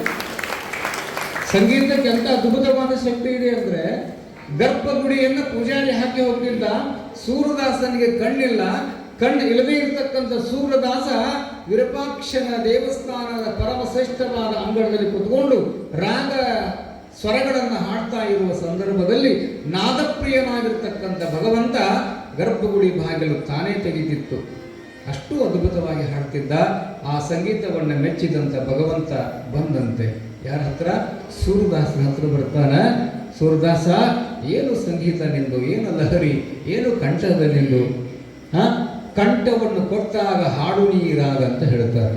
ಎಷ್ಟು ಚಂದ ಹಾಡ್ತೀಯಪ್ಪ, ಏನು ಬೇಕು ನಿನಗೆ ಕೇಳು ಅಂತ ಪರಮಾತ್ಮ ಹೇಳಿದರೆ ಏನು ಕೇಳ್ತಾನ್ರಿ? ಕುರುಡ ಏನು ಕೇಳ್ತಾನೆ ಹೇಳ್ರಿ? ಕಣ್ಣನ್ನು ಕೇಳ್ತಾನೆ. ಯಾಪ ಕುರುಡ ಕೇಳುವುದು 2 ಕಣ್ಣಲ್ಲ, ನಿನ್ನನ್ನು ನೋಡುವಂಥ ಆಸೆ ಆಗಿದೆಪ್ಪ, ಕಣ್ಣು ಕೊಟ್ಟು ಬಿಡು ಅಂದಾಗ ಆಯಿತು ಅಂತ ತಿಳ್ಕೊಂಡು ಸೂರದಾಸರಿಗೆ ಪರಮಾತ್ಮ ಕಣ್ಣು ಕೊಡ್ತಾನೆ. ಕಣ್ಣು ಬಿಟ್ಟ ತಕ್ಷಣ ಮೊದಲು ನೋಡಿದ ದೃಷ್ಟಿ ಯಾರು ಅಂದ್ರೆ ಪರಮಾತ್ಮನ ನೋಡ್ತಾನೆ. ಅವೆಂತ ಕಣ್ಣಿರ್ಬೇಕು ಹೇಳಿ, ನಾವು ಏನೇನೋ ನೋಡಾಕರ್ತೀವಿ ಹೌದಾ. ಮೊದಲ ಬಾರಿಗೆ ಕಣ್ಣು ಬಿಟ್ಟಾಗ ಆತನ ಮುಂದೆ ನಿಂತಿರ್ತಕ್ಕಂಥವನು ಸೃಷ್ಟಿಕರ್ತನಾದ ಪರಮಾತ್ಮನನ್ನ ನೋಡಿದ ಕಣ್ಣು ಕಣ್ತುಂಬ ನೀರು ತಂದ. ಯಾರು? ಸೂರದಾಸ. ಯಾಕೋ ಸೂರ ಅಳಕತ್ತಿ? ಯಾಕೆ ಅಳಕತ್ತಿಯಪ್ಪ? ಯಪ್ಪ ಏನಿಲ್ಲ, ಕಣ್ಣು ಬಿಟ್ಟಾಗ ಮೊದಲು ಕಂಡವನು ಜಗದೀಶ್ವರ ಅಲ್ಲ, ಅದಕ್ಕೆ ಆನಂದ ಆಯ್ತಪ್ಪ. ಹೌದಾ ಹುಚ್ಚ, ನನಗಿನ್ನೂ ಸಾಕಾಗಿಲ್ಲಪ್ಪ, ನಿನಗೆ ಇನ್ನೊಂದು ವರ ಕೊಡ್ತೇನೆ ಕೇಳಂದ ಪರಮಾತ್ಮ. ಯಪ್ಪ ಕೊಡ್ತೀಯ? ಏನು ಕೇಳು? ಕಣ್ಣು ಬಂದ ಮೇಲೆ ನಾವು ಏನೇನು ಕೇಳಿಕೊಂಡವರದೇವಿ. ಅದಕ್ಕೆ ಹೇಳ್ತಾನೆ ಅಂಬಿಗರ ಚೌಡಯ್ಯ, ಬಡತನಕ್ಕೆ ಉಂಬುವ ಚಿಂತೆ, ಉಂಡರೆ ಉಡುವ ಚಿಂತೆ, ಹುಟ್ಟರೆ ಇಡುವ ಚಿಂತೆ, ಇಡುವುದಾದರೆ ಹೆಂಡರ ಚಿಂತೆ, ಹೆಂಡರಾದರೆ ಮಕ್ಕಳ ಚಿಂತೆ, ಮಕ್ಕಳಾದರೆ ಬದುಕಿನ ಚಿಂತೆ, ಬದುಕಾದರೆ ಕೇಡಿನ ಚಿಂತೆ, ಕೇಡಾದರೆ ಮರಣದ ಚಿಂತೆ. ಚಿಂತೆ ಮುಗದೇನು? ಇನ್ನೊಂದು ವರ ಬೇಕು, ಏನಾದರೂ ಕೇಳು ಅಂತ ತಿಳ್ಕೊಂಡು ಪರಮಾತ್ಮ ಆ ಸೂರದಾಸನನ್ನು ಕೇಳಿದರೆ, ಸೂರದಾಸ ಏನು ಕೇಳಿದ? ಏನು ಕೇಳಿರ್ಬೇಕು ಕಲ್ಪನೆ ಮಾಡ್ಕೊಳ್ರಿ. ನಾವೇನು ಕಲ್ಪನೆ ಮಾಡ್ಕೊಳ್ಳಕತ್ತೇವಂದ್ರೆ, ಕಣ್ಣಿದ್ದಿದ್ದಿಲ್ಲಪ್ಪ, ಕಣ್ಣು ಬಂದವು, ಕಣ್ಣು ಬಂದ ತಕ್ಷಣ ಹೆಣ್ಣು ಬೇಕು, ಹೆಣ್ಣು ಶಿಕ್ಷಕ ಹೊಣ್ಣು ಬೇಕು, ಮಣ್ಣು ಹೊಲ ಮಣಿಗಳು ಬೇಕು ಅಂತ ವಿಚಾರ ಮಾಡ್ತೇವೆ ಅನ್ನೋ ಗೊತ್ತಿಲ್ಲ. ಪುಣ್ಯಾತ್ಮರೇ, ಸೂರದಾಸನಿಗೆ ಕಣ್ಣು ಬಂದ ಮೇಲೆ ಪರಮಾತ್ಮ ಮತ್ತೇನು ಬೇಕಪ್ಪ ಅಂತ ಕೇಳಿದಾಗ ಯಾರೂ ಕೇಳದೇ ಇರುವಂತ ವರವನ್ನು ಕೇಳ್ತಾನೆ ಸೂರದಾಸ. ಯಪ್ಪ ನನಗೆ ಇನ್ನೊಂದು ವರ ಕೊಡ್ತೇನೆ ಅಂತೀಯಲ್ಲ, ಈ ಸದ್ಯ ಕೊಡು, ಏನು ಬೇಕು ಕೇಳೋ ಅಂತ ತಿಳ್ಕೊಂಡು ಭಗವಂತ ಕೇಳಿದಾಗ, ಯಪ್ಪ ಮೊದಲು ನನ್ನ ಕಣ್ಣು ಹೆಂಗಿದ್ದು ಹಂಗೆ ಮಾಡಿಬಿಡ. ಮೊದಲು ಹೆಂಗಿದ್ದು ಕಣ್ಣು? ಕುರುಡ. ಪರಮಾತ್ಮನಿಗೆ ಆಶ್ಚರ್ಯ ಆಗ್ತದೆ, ಎಂತ ಹುಟ್ಟಿಸಿದೀನಿ ನೀನು? ಕಣ್ಣು ಬೇಕು, ಹೆಣ್ಣು ಬೇಕು, ಮಣ್ಣು ಬೇಕು ಅನ್ನುವರ ಮಧ್ಯದಲ್ಲಿ ಜಗತ್ತದ ಕಣ್ಣು ಬಂದ ಮೇಲೆ ಹೊಳ್ಳ ನನ್ನನ್ನು ಕುರುಡನ್ನಾಗಿ ಮಾಡುವಂತ ಕೇಳಕತ್ತೀಯಲ್ಲಪ್ಪ, ಯಾಕ ಅಂತ ಪರಮಾತ್ಮ ಸೂರದಾಸನ ಕೇಳಿದ್ರೆ, ಯಪ್ಪ ನಿನ್ನನ್ನು ನೋಡಿದ ಕಣ್ಣು ಮತ್ತೇನು ನೋಡಬಾರ್ತಿನ್ನ, ಇನ್ನೇನು ಬೇಕು ಬೇಕಂತ. ಅದಕ್ಕೆ ನಿನ್ನ ಹಂತವರು ಒಂದು ವಚನ ಹೇಳಿದ್ರು, ಬಹಳ ಆನಂದವಾಗಿ ಹೇಳಿದರು. ಏನಂತ? ಅತ್ತಲಿತ್ತ ಹೋಗದಂತೆ ಹೆಳವಣ್ಣ ಮಾಡಯ್ಯ ತಂದೆ, ಸುತ್ತಿ ಸುಳಿದು ನೋಡದಂತೆ ಅಂಧಕನ ಮಾಡಯ್ಯ ತಂದೆ, ಮತ್ತೊಂದು ಕೇಳದಂತೆ ಕಿವಡನ್ನ ಮಾಡಯ್ಯ ತಂದೆ. ಏನು ಹೇಳಿದ ಬಸವಣ್ಣ ಅಂದ್ರೆ, ಯಾವುದನ್ನ ನೋಡಬಾರ್ದಾಗಿತ್ತಲ್ಲ ಅದನ್ನು ನೋಡುವಂಗ ಮಾಡು ಅಂತ ಹೇಳ್ತಾನೆ, ಯಾವುದನ್ನ ಕೇಳಬಾರ್ದಾಗಿತ್ತಲ್ಲ ಅದನ್ನು ಕೇಳಬಾರ್ದಂಗ ಮಾಡು ಅಂತ ಹೇಳ್ತಾನೆ, ಎಲ್ಲಿ ಹೋಗಬಾರ್ದ ಅಲ್ಲಿ ಹೋಗ್ಲಾರ್ದಂಗ ನನ್ನ ಹೆಳವನ್ನಾಗಿ ಮಾಡಿ ಕುಂದಿರಿಸುವಂತ ಕೇಳ್ತಾನೆ. ಪುಣ್ಯಾತ್ಮರೇ, ಗುರುಗಳು ಸದಾವಕಾಲ ಆರೋಗ್ಯಕರವಾಗಿ ನಮ್ಮ ಮೇಲೆ ಇದ್ದರೆ, ನಮ್ಮ ಮಧ್ಯದಲ್ಲಿದ್ದರೆ, ಪುಣ್ಯಾತ್ಮರೇ ಅಂತ ಜ್ಯೇಷ್ಠ ಗುರು ಶ್ರೇಷ್ಠಗಳನ್ನು ಪಡೆದುಕೊಂಡಿರ್ತಕ್ಕಂಥವ್ರು ನಾವೇ ಭಾಗ್ಯವಂತರು ಅಂತಕ್ಕಂಥ ಮಾತನ್ನು ತಿಳಿಸ್ತಾ, ಒಬ್ಬ ಗುರುಗಳ ಮಾತನ್ನು ಮೀರಲಾರದೆ ಅವ್ರಿಗೆ ಗೊತ್ತೇ ಇಲ್ಲ, ಅದವ್ರಿಗೆ ಗೊತ್ತೇ ಇಲ್ಲ. ಸಿರಟ್ಟಿ ಜಗದ್ಗುರುಗಳು ಏನಂದ್ರಂತ, ಅಲ್ಲಪ್ಪ ಶಿವಯೋಗಿ, ಜಗತ್ತಿನ ಎಲ್ಲ ರೋಗಿಗಳನ್ನು ಧನವಂತರಿಯಾಗಿ ಆರೋಗ್ಯವಂತಾಗಿ ಮಾಡ್ತೀವಿ, ನಿನ್ನ ಆರೋಗ್ಯದ ಕಡೆ ಲಕ್ಷಣ ಇಲ್ಲ ಅಂತ ತಿಳ್ಕೊಂಡು ಗುರುಗಳಿಗೆ ಗೊತ್ತಾಗದ ಹಾಗೆ ಏನು ಮಾಡಿಸ್ಯಾರಪ್ಪ ಅಂದ್ರೆ ಕಣ್ಣಿನ ಪೊರೆಯನ್ನು ತೆಗೆದಿದ್ದಾರಷ್ಟೇ. ಪುಣ್ಯಾತ್ಮರೇ, ಅವರು ಇಲ್ಲ ಬೇರೆ ಯಾರಾದ್ರೂ ಕೇಳ್ತಿದ್ದಿಲ್ಲ, ಅವ್ರು ನಿಮ್ಗೆ ಗೊತ್ತದ. ಆದ್ರೆ ಗುರುಗಳಿಗೆ ಭಾಗ ಬೇಕು, ಗುರುವಿಗೆ ಚಿರವಾಗಿ ಇರಬೇಕು ಅನ್ನುವಂಥ ಗುರುಭಕ್ತಿ ಸಂಪನ್ನರಾಗಿರ್ತಕ್ಕಂಥ ಗುರುಗಳು ನಮ್ಮ ಮಧ್ಯದಲ್ಲಿ ಆರೋಗ್ಯಕರವಾಗಿ ಇರಲಿ, ಶಿವ ಪರಮಾತ್ಮನ ಆಶೀರ್ವಾದ ಅವರಿಗೆ ಮೇಲೆ ಇರಲಿ ಅನ್ನುವಂಥ ಮಾತನ್ನು ಇಲ್ಲಿ ಮತ್ತೊಮ್ಮೆ ತಿಳಿಸ್ತಾ, ಏನು ಹೇಳಕತ್ತಿದ್ದೇವ ಹೇಳಿಕೊಳ್ಳೋಣ, ಏನು ಹೇಳಕತ್ತಿದ್ದೆ ಮರು ಹೆಂಗಿರುತ್ತೆ ನಮಗೆ ಏನ್ರಿ? ಹಾಂ, ಶಿಷ್ಯ ಗುರುಗಳನ್ನು ಹುಡುಕಿಕೊಂಡು ಹೋಗ್ತಕ್ಕಂಥ ಸಂದರ್ಭದಲ್ಲಿ ಗುರುಗಳು ಶಿಷ್ಯನ ಸಲುವಾಗಿನೇ ಕಾತಿರುತ್ತಾರೆ. ಶಿಷ್ಯ ಬಂದು ಗುರುಗಳನ್ನು ನೋಡ್ತಾನೆ. ಏನಂದ್ರೆ ಗುರುಗಳು ಬಂದ ತಕ್ಷಣ ಏನಂತಾರೆ ಗುರುಗಳು? ಏನೋ 4 ವರ್ಷ ನನ್ನ ಬಿಟ್ಟು ಹೋಗಿ ನೀರು ತರ್ತೇನೆ ಅಂತ ತಿಳ್ಕೊಂಡು ಹೋದಾನ, ಇವತ್ತು ಬಂದೇನಂತ ತಿಳ್ಕೊಂಡು ಬೈಲಿಲ್ಲ. ಗುರುವಿನ ಮುಂದೆ ನಿಂತು ಶಿಷ್ಯ ಯಪ್ಪ ಹೆಂಗದೀರಿ ಅಂತ ಅಳಕತ್ತಿದ. ಏನಂದ ಗುರುಗಳು, ಇಷ್ಟೊತ್ತು ಎಲ್ಲಿ ಹೋಗಿದ್ದೀಪ್ಪ ನಿನ್ನ ಬಿಟ್ಟು ಅಂತ ಕೇಳಿಲ್ಲ, ಯಪ್ಪ ನೀರು ತಂದೇನೋ ಶಿಷ್ಯ ಅಂತ ಕೇಳಿದ್ರಂತ. ಹೆಂಗದ ಗುರುವಿನ ಕರುಣ? ಗುರು ತಾಯಿಗಿಂತಲೂ ಕೂಡ ಶ್ರೇಷ್ಠವಾಗಿರ್ತಕ್ಕಂಥ ಪುಣ್ಯಾತ್ಮರೇ. ಅಂಥ ಮಹಾಗುರು ಮುಳುಗುಂದದ ಮಹಂತ ದೇಶಿಕರು ಎಲ್ಲಿಗೆ ಬರ್ತಾರೆ ಇವತ್ತು ಅಂದರೆ, ಎಲ್ಲಿ ಬರಕತ್ತಾರವ? ಎಲ್ಲಿಗೆ? ಶ್ರೀಶೈಲ. ಶ್ರೀಶೈಲ ಅನ್ನುವಂಥ ಹೆಸರು ಯಾಕೆ ಬಂತ ಪರ್ವತಕ್ಕೆ ಅಂತಂದರೆ, ಚನ್ನ ಕವಿಗಳು ತಮ್ಮ ಸ್ವರಗಳ ಶಬ್ದದ ಮಸ್ತಕದಲ್ಲಿ ಅದ್ಭುತವಾಗಿ ಕುಣಿಸಿದ್ದಾರೆ. ಶ್ರೀಶೈಲಕ್ಕೆ ಯಾಕೆ ಹೆಸರು ಬಂತು ಅಂದರೆ, ಪೂರ್ವ ಕಾಲದಲ್ಲಿ ಒಬ್ಬ ಮಹರ್ಷಿಗಳು ಅಲ್ಲಿ ತಪಸ್ಸನ್ನು ಆಚರಣೆ ಮಾಡ್ತಿದ್ರಂತೆ. ತಪಸ್ವಿಗಳು ತಪಸ್ಸನ್ನು ಆಚರಣೆ ಮಾಡುವಂತ ಕೈಂಕರ್ಯ ಹೇಗಿತ್ತು ಅಂದರೆ, ಒಂಟಿ ಗಾಲಿನ ಮೇಲೆ ನಿಂತುಕೊಂಡು ಹಸಿದಾಗ ಒಣಗಿದ ಎಲೆಗಳು ತಿಂತಿದ್ರಂತೆ. ಒಣಗಿದ ಎಲೆ ಯಾಕೆ? ಹಸಿಯಲ್ಲಿ ಇರಲಿಲ್ಲ ಶ್ರೀಶೈಲದಲ್ಲಿ. ಅನೇಕ ಹಣ್ಣು ತರಕಾರಿ ಪುಷ್ಪಗಳ ಮಧ್ಯದಲ್ಲಿರುವ ನಿಸರ್ಗದ ದೇವತೆ ಹಂತ ಮಧ್ಯದಲ್ಲಿದ್ದರೂ ಸಹಿತ, ಕಾಡು ಗಡ್ಡ ಗೆಣಸಗಳಿದ್ದರೂ ಸಹಿತ ಶಿಲಾದ ಮಹಾಮುನಿ ಅಂತಕ್ಕಂಥ ಮಹರ್ಷಿಗಳು ಆ ಒಂದು ನಿಸರ್ಗದ ನಿರ್ಮಿತವಾಗಿರುವಂಥ ಭ್ರಮರಾಂಬಿಕೆಯ ದೇವಸ್ಥಾನ, ಶಿಖರೇಶ್ವರ ಅಂತಕ್ಕಂಥ ದೇವಸ್ಥಾನ, ಅನೇಕ ದೇವಸ್ಥಾನಗಳ ಪುಣ್ಯದಾನವಾಗಿರ್ತಕ್ಕಂಥ ಶ್ರೀಶೈಲದ ಬೆಟ್ಟದಲ್ಲಿ ತಪಸ್ಸನ್ನು ಮಾಡಿದ. ಹಸಿದಾಗ ಒಣಗಿದೆಯಲ್ಲಿ ತಿಂತಿದ್ದ, ನೀರಡಿಕೆ ಆದಾಗ ಗಾಳಿ ಕುಡಿತಿದ್ದಂತ. ಗಾಳಿ ಎಷ್ಟು ಕಠೋರ ತಪಸ್ಸು ಅಂದರೆ, ಆತನ ತಪಸ್ಸಿಗೆ ಮೆಚ್ಚಿರುವ ಪರಮಾತ್ಮ ಭೇಟಿಯಾಗ್ತಾನ. ಏನು ಬೇಕಪ್ಪ ಅಂತ ಕೇಳಿದ. ಏನು ಕೇಳ್ಕೊಂಡಿರ್ಬೇಕು ಹೇಳ್ರಿ? ವರ ಎಂಥದ್ದು ಕೇಳ್ಕೋಬೇಕು? ವರ ಎಂಥದ್ದು ಕೇಳ್ಕೋಬೇಕು ಅಂತಂದರೆ, ಅಣ್ಣ ತಮ್ಮ ಜಗಳ ಮಾಡಿದ್ರಂತೆ ಅವರು. ಅಣ್ಣ ತಮ್ಮ ಜಗಳ ಮಾಡಿದ್ರು. ಜಗಳ ಮಾಡಿದ ಮೇಲೆ ಒಂದ ಮನಿ ಒಳಗೆ 2 ಮಣಿ ಆದವು. ಅಣ್ಣ ಮನಸ್ಸು ನೋವು ಮಾಡಿಕೊಂಡು, ಜಗಳ ಆಯಿತು, ಕದನ ಆಯಿತು. ಆ ಮನಸ್ಸನ್ನು ನೋವನ್ನು ಮಾಡಿಕೊಂಡು ಒಂದಿಷ್ಟು ಮನಃಶಾಂತಿಗೋಸ್ಕರ ಒಂದು ಬೆಟ್ಟದ ಮೇಲೆ ತಪಸ್ಸಿಗೆ ಹೋಗ್ಬಿಟ್ಟಿದ್ನು. ಹೋಗಿ ಈ ತಮ್ಮ ಹೆಂಡತಿ ಗಂಡನ ಕರೆದು ಅಂತ, ಹೋಗ್ರಿ ಮತ್ತೆ ನಿಮ್ಮ ಅಣ್ಣ ಏನು ಮಾಡಕತ್ತ, ಏನು ಹಗೆ ಸಾಸಕತ್ತಾನ ಗೊತ್ತಿಲ್ಲ, ಏನೇನು ಮಾಡ್ಸ್ಕೊಂಡು ಬರ್ತಾನ ಗೊತ್ತಿಲ್ಲ, ನೋಡು ಬೆಟ್ಟದ ಮೇಲೆ ಕುತ್ಕೊಂಡು ತಪಸ್ಸು ಮಾಡಕತ್ತಾನ, ನೀನು ಹೋಗಿ ಕುತ್ಕೊ ಅಂದಕ್ಕೆ ಹೇಳ್ತಿ. ಇಬ್ಬರು ಹೋಗಿ ಕುತ್ಕೊಂಡ್ರು ತಪಸ್ಸು ಮಾಡಕ್ಕೆ. ಇಬ್ಬರು ಬಹಳಷ್ಟು ಕಠಿಣವಾದ ತಪಸ್ಸು ಮಾಡಿದ್ರು. ಅವರಿಬ್ಬರಿಗೂ ಕೂಡ ಭಗವಂತ ಪ್ರತ್ಯಕ್ಷನಾದ. ಮೊದಲು ಯಾರು ಕುಂತಿದ್ದು ತಪಸ್ಸಿಗೆ? ಅಣ್ಣ ಕುಂತಿದ್ದ. ಅಣ್ಣ ಹತ್ರ ಹೋದ. ಏನು ಬೇಕಪ್ಪ ಇಷ್ಟು ತಪಸ್ಸು ಮಾಡಕತ್ತಿ ಅಂದಾಗ, ಪರಮಾತ್ಮ ಏನು ಕೊಡ್ತೀನಿ ನನಗೆ, ನೀ ಏನು ಕೇಳ್ತಿ ಅದನ್ನು ಕೊಡ್ತೀನಿ. ಅವ ಏನು ಕೇಳಿದ್ನಂತ, ಏನು ಕೇಳಿದ್ರು? ಭಗವಂತ ಬಂದರೂ ಸಹಿತ ಏನು ಕೇಳಬೇಕು ಅನ್ನೋದು ಗೊತ್ತಿಲ್ಲ ನಮಗೆ. ನಮ್ಮ ತಮ್ಮನ ಹತ್ರ ಹೋಗಿದ್ದೆ ನಾನು, ಅವನ ತಪಸ್ಸು ಕುಂತಾನಲ್ಲ, ನಮ್ಮ ತಮ್ಮನ ಹತ್ರ ಹೋಗಿದ್ದೇನೋ? ಇಲ್ಲಪ್ಪ, ನಿನಗೆ ವರ ಕೊಟ್ಟು ಆಮೇಲೆ ಅವನ ಹತ್ರ ಹೋಗ್ತೀನಿ. ಹೌದಾ? ನಿನಗೆ 1 ಕೊಟ್ಟರೆ ಅವ್ನು 2 ಕೊಡ್ತೀನಿ ಅಂತ. ನೋಡ್ರಿ, ಯಾರು? ಪರಮಾತ್ಮ. ನಿನಗೆ 1 ಕೊಟ್ಟರೆ ಅವ್ನು 2 ಕೊಡ್ತೀನಿ ಅಂದಾಗ ಏನು ಕೇಳ್ಕೊಂಡು ಅವ್ರಣ್ಣ ಅಂದ್ರೆ, ಯಪ್ಪ ನೋಡು ಮನಸ್ಸಿನ ದುಷ್ಟ ವಿಚಾರಗಳು ಹೆಂಗಿರ್ತಾವ ನಮ್ಮ ನೋಡೋದಂದ್ರೆ, ಏನು ಕೇಳ್ಕೊಂಡಂದ್ರೆ, ಪರಮಾತ್ಮ ನಂದೊಂದು ಕಣ್ಣು ಹೋಗಲಿ ಅಂದ. ಅವ್ರ ತಮ್ಮನ ಏಸು ಹೋಗ್ತೇವ? ಏಸು ಹೋಗ್ರಿ?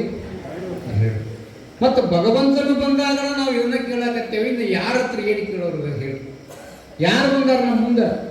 ಸೃಷ್ಟಿಕರ್ತನಾದ ಅಖಿಲಾಂಡ ಕೋಟಿ ಬ್ರಹ್ಮಾಂಡದ ನಾಯಕನಾದ ಪರಮಾತ್ಮನೇ ಬಂದು ಏನು ಬೇಕಪ್ಪ ಅಂತ ಕೇಳಕತ್ತಾಗ ಒಳ್ಳೆಯದನ್ನು ಕೇಳದೇ ಇರ್ತಕ್ಕಂಥ ನಾವುಗಳು, ಭಗವಂತ ಬಂದಾಗಲೇ 1 ಕಣ್ಣು ಹೋಗ್ಬೇಕು, ನಮ್ಮ ತಮ್ಮಗೆ 2 ಹೋಗ್ಬೇಕು ಅನ್ನುವಂಥ ಮತ್ಸರದ ಬುದ್ಧಿಯಿಂದ ಬದುಕುವಾಗ ನಮಗೆ ಯಾವಾಗ ತುಳು ಆಗ್ತದೆ ಹೇಳಿ?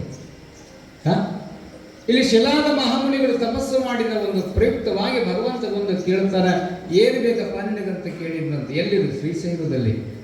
ಮಹಾಂತ ಸ್ವಾಮಿಗಳು ಅಲ್ಲಿಗೆ ಬರಾಕತ್ತಾರೆ ಇವತ್ತು. ಮುಳುಗುಂದದ ಬಾಲಿಲ್ಲ ಮಹಾಂತ ಸ್ವಾಮಿಗಳು. ಏನು ಬೇಕಂತ ಕೇಳಿದರೆ, ಯಪ್ಪ ನಿನ್ನ ಆರೋಗ್ಯ ಸದಾಕಾಲ ಚೆನ್ನಾಗಿರ್ಬೇಕಂತ ತಪಸ್ಸು ಮಾಡಕತ್ತೆ ನನ್ನ ಅನ್ಕೊಂಡು. ಯಾರು? ಶಿಲಾದ ಮುನಿ. ಪರಮಾತ್ಮಂದ ಇದುವರೆಗೂ ಇದನ್ನು ಯಾರೂ ಕೇಳೇ ಇಲ್ಲಲ್ವೋ ನನ್ನ? ಇದುವರೆಗೂ ಕೂಡ ನಮ್ಮೆಲ್ಲರಿಗೂ ಕೂಡ ಮಕ್ಕಳಿಲ್ಲದವ್ರು ಮಕ್ಕಳು ಕೊಟ್ಟಾರ. ಯಾರು? ಮೌನ ಮಲ್ಲಿನಾಥ ಈಶ್ವರಿಗಳು. ಆರೋಗ್ಯ ಸರಿಯಿಲ್ಲದವ್ರು ಆರೋಗ್ಯ ಕೊಟ್ಟಾರ. ದುಃಖ ದುಮ್ಮಾನಗಳಿರ್ತಕ್ಕಂಥ ಎಲ್ಲರನ್ನೂ ಕೂಡ ಆರಾಮಾಗಿಟ್ಟಾರ. ಇವತ್ತು ನಾವೇನು ಕೇಳಬೇಕು? ಮೌನ ಮಲ್ಲಿಕಾರ್ಜುನಪ್ಪನವರ ಈ ಮಠದಲ್ಲಿ ಮುಳುಗುಂದದ ಬಾಲಿಲ್ಲಮಾಂತ ಸ್ವಾಮಿಗಳ ಸಮ್ಮುಖದ ಪುರಾಣ ನಾವೇನು ಕೇಳಬೇಕು ಇವತ್ತಂದ್ರೆ, ಅವರು ಎಂದೂ ಕೂಡ ಯಾರನ್ನು ಏನು ಕೇಳಿದವರಲ್ಲ. ನಾವಿಲ್ಲಿ ಬಂದು ಕುಂತೇವಲ್ಲ ಅವ್ರ ಎದುರುಗಡೆ ನಾವೇನು ಕೇಳ್ಕೋಬೇಕಂದ್ರೆ, ಜಡೇಶಿದ್ದರ ಗುರುಗಳ ಸಮ್ಮುಖದಲ್ಲಿ ಕುಮಾರ ಪ್ರಭುಸ್ವಾಮಿಗಳವರ ನೇತೃತ್ವದಲ್ಲಿ ಗೌರಿಶಂಕರ ಶಿವಾಚಾರ್ಯ ಮಹಾಸ್ವಾಮಿಗಳ ಸನ್ನಿಧಾನದಲ್ಲಿ ನಾವೇನು ಕೇಳ್ಕೋಬೇಕು ಇವತ್ತಂದ್ರೆ, ನಮ್ಮ ಗುರುಗಳಾಗಿರ್ತಕ್ಕಂಥ ಮೌನ ಮಲ್ಲಿನಾಥೇಶ್ವರ ಯೋಗಿಗಳವರ ಆರೋಗ್ಯ ಸದಾಕಾಲ ಚೆನ್ನಾಗಿರ್ಬೇಕಂತ ಕೇಳ್ಕೋಬೇಕು. ಯಾಕೆ? ಇಲ್ಲಿವರೆಗೂ ಏನು ಕೇಳೇ ಇಲ್ಲ ಅವರು. ನಮ್ಮನ್ನು ಕೇಳಿದ್ದನ್ನು ಕೊಟ್ಟಾರ, ಆದ್ರೆ ಇಸ್ಕೊಂಡಿಲ್ಲ. ಇಲ್ಲಿ ಏನು ಕೇಳ್ತಾನ ಶಿಲಾದ ಮುನಿ ಅಂದ್ರೆ, ಪರಮಾತ್ಮ ನನಗೇನು ಬೇಡ, ನಿನ್ನ ಆರೋಗ್ಯ ಸದಾಕಾಲ ಚೆನ್ನಾಗಿರಬೇಕು ಅಂದಾಗ ಶಿವನ ಕಣ್ಣೊಳಗೆ ನೀರು ಬಂದುವಂತೆ ನೋಡಿ. ಎಂತಹ ಭಕ್ತದಿಯಪ್ಪ ನೀನು. ಹೆಣ್ಣು ಕೊಡ್ರಿ ಮಣ್ಣು ಕೊಡ್ರಿ ಅಂತ ಕೇಳಿಕೊಂಡವರ ಮಧ್ಯದಲ್ಲಿ ನನ್ನ ಆರೋಗ್ಯದ ಬಗ್ಗೆ ವಿಚಾರ ಮಾಡಕತ್ತೀಯಲ್ಲಪ್ಪ.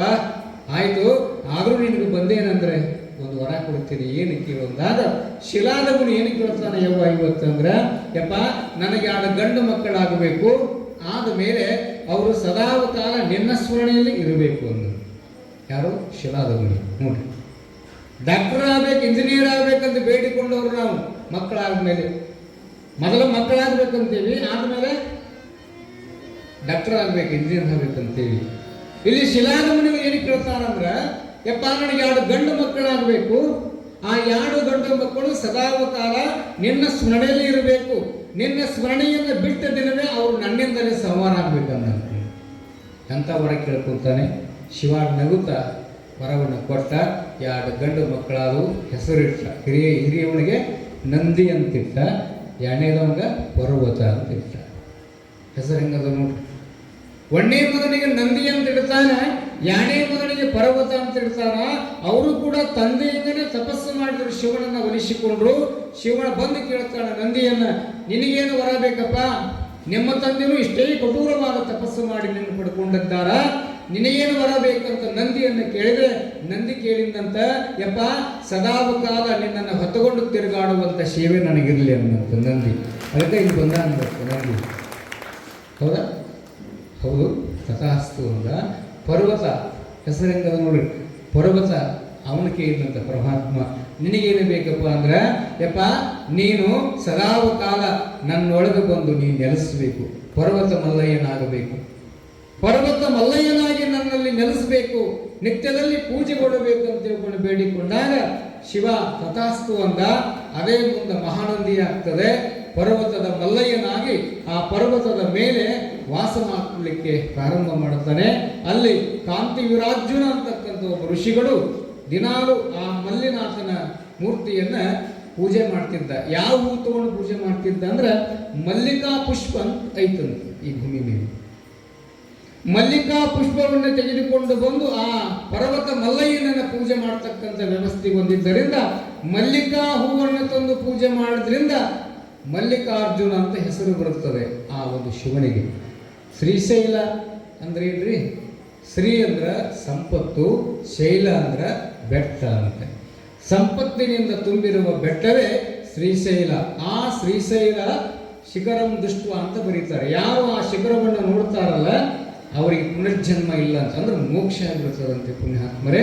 ಅಂತ ಶ್ರೀಶೈಲದ ಪುಣ್ಯ ಕ್ಷೇತ್ರಕ್ಕೆ ನಮ್ಮ ಚರಿತ್ರ ನಾಯಕರಾಗಿರುವಂಥ ಮುಳುಗುಂದದ ಬಾಲಲೀಲ ಮಹಂತ ಸ್ವಾಮಿಗಳವರು ಎಂದು ಆ ಒಂದು ನಿಸರ್ಗ ನಿರ್ಮಿತವಾಗಿರ್ತಕ್ಕಂಥ ಪುಣ್ಯತಾಣಕ್ಕೆ ಅವ್ರು ಏನು ಮಾಡ್ತಾರೆ ಅಂದ್ರೆ, ಅಲ್ಲಿ ಬಂದು ಅದೆಲ್ಲವನ್ನು ನೋಡ್ತಾರೆ. ಕದಳಿಯ ಒಣವನ್ನು ನೋಡ್ತಾರೆ.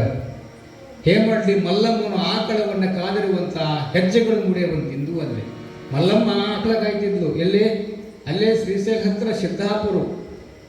ಯಾರು? ಮಲ್ಲಮ್ಮಂದು. ಅಡವಿ ಒಳಗೆ ಗೋಗಳನ್ನು ಕಾಯುವಂತ ಸಂದರ್ಭದಲ್ಲಿ ಆಕಳ ಹೆಜ್ಜೆ ಗುರುತುಗಳು ಇಂದಿಗೂ ಶ್ರೀಶೈಲದಲ್ಲಿ ಅದಾವಂತ. ಅರ್ಜುನ ಅಲ್ಲೇ ತಪಸ್ಸನ್ನು ಮಾಡಿ ಶಿವನಿಂದ ಪಾಶು ಪದಾರ್ಥವನ್ನು ಪಡೆದುಕೊಂಡಿರ್ತಕ್ಕಂಥ ಕ್ಷೇತ್ರವೂ ಸಹಿತ ಅಲ್ಲಿದೆ. ಅಲ್ಲಿ ಸಾಕ್ಷಿ ಗಣಪತಿ ಅಂತ ಐತಂತ. ನೋಡಿರಿ ಯಾರು? ತಾಯಿ ನೋಡಿರಿ.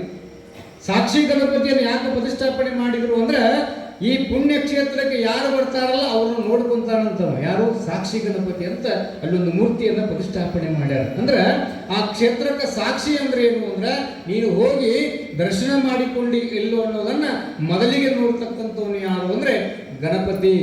ಸಾಕ್ಷಿ ಗಣಪತಿ ಅಂತ ಅಲ್ಲೊಂದು ಮೂರ್ತಿಯನ್ನು ತಯಾರು ಮಾಡ್ಯಾರ. ಅಂತ ಪುಣ್ಯ ಪವಿತ್ರವಾಗಿರ್ತಕ್ಕಂಥ ತಾಣಕ್ಕೆ ಅಲ್ಲೇನಾಗ್ತದಂದ್ರೆ, ನಮ್ಮ ಬಾಲಲೀಲ ಮಹಂತ ಸ್ವಾಮಿಗಳವರು ಬರ್ತಾರೆ. ಎಂಥದ್ದು ಶ್ರೀಶೈಲ ಅಂತಂದ್ರೆ, ಸಿದ್ಧರಾಮ ಬಾಲಕನಾದ ಸಂದರ್ಭದಲ್ಲಿ ಮಾತಾಡ್ತಿದ್ದಿಲ್ಲ ಅಂತ ನೋಡಿ. ಸಿದ್ಧರಾಮ ಹೆಂಗೆ ಹುಟ್ಟಿದ ಅಂತ ಮೊನ್ನೆ ಹೇಳಿಲ್ಲ ನಿಮ್ಗೆ. ಹೆಂಗೆ ಹುಟ್ಟಿದೇವ? ರೇವಣ ಸಿದ್ಧರ ಆಶೀರ್ವಾದದಿಂದ ಹುಟ್ಟುತ್ತಾನೆ.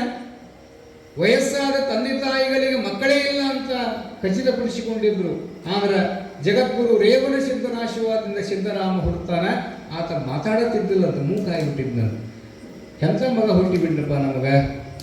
ರೇವಣ ಸಿದ್ಧರು ಚಲೋ ಮಗ ಹುಡ್ತಾನಂತ ಆಶೀರ್ವಾದ ಮಾಡಿದ್ರು. ಈ ಭೂಮಿಯನ್ನ ಕೈಲಾಸ ಮಾಡ್ತಾನಂತ ಹೇಳಿ ಹೋದ್ರು.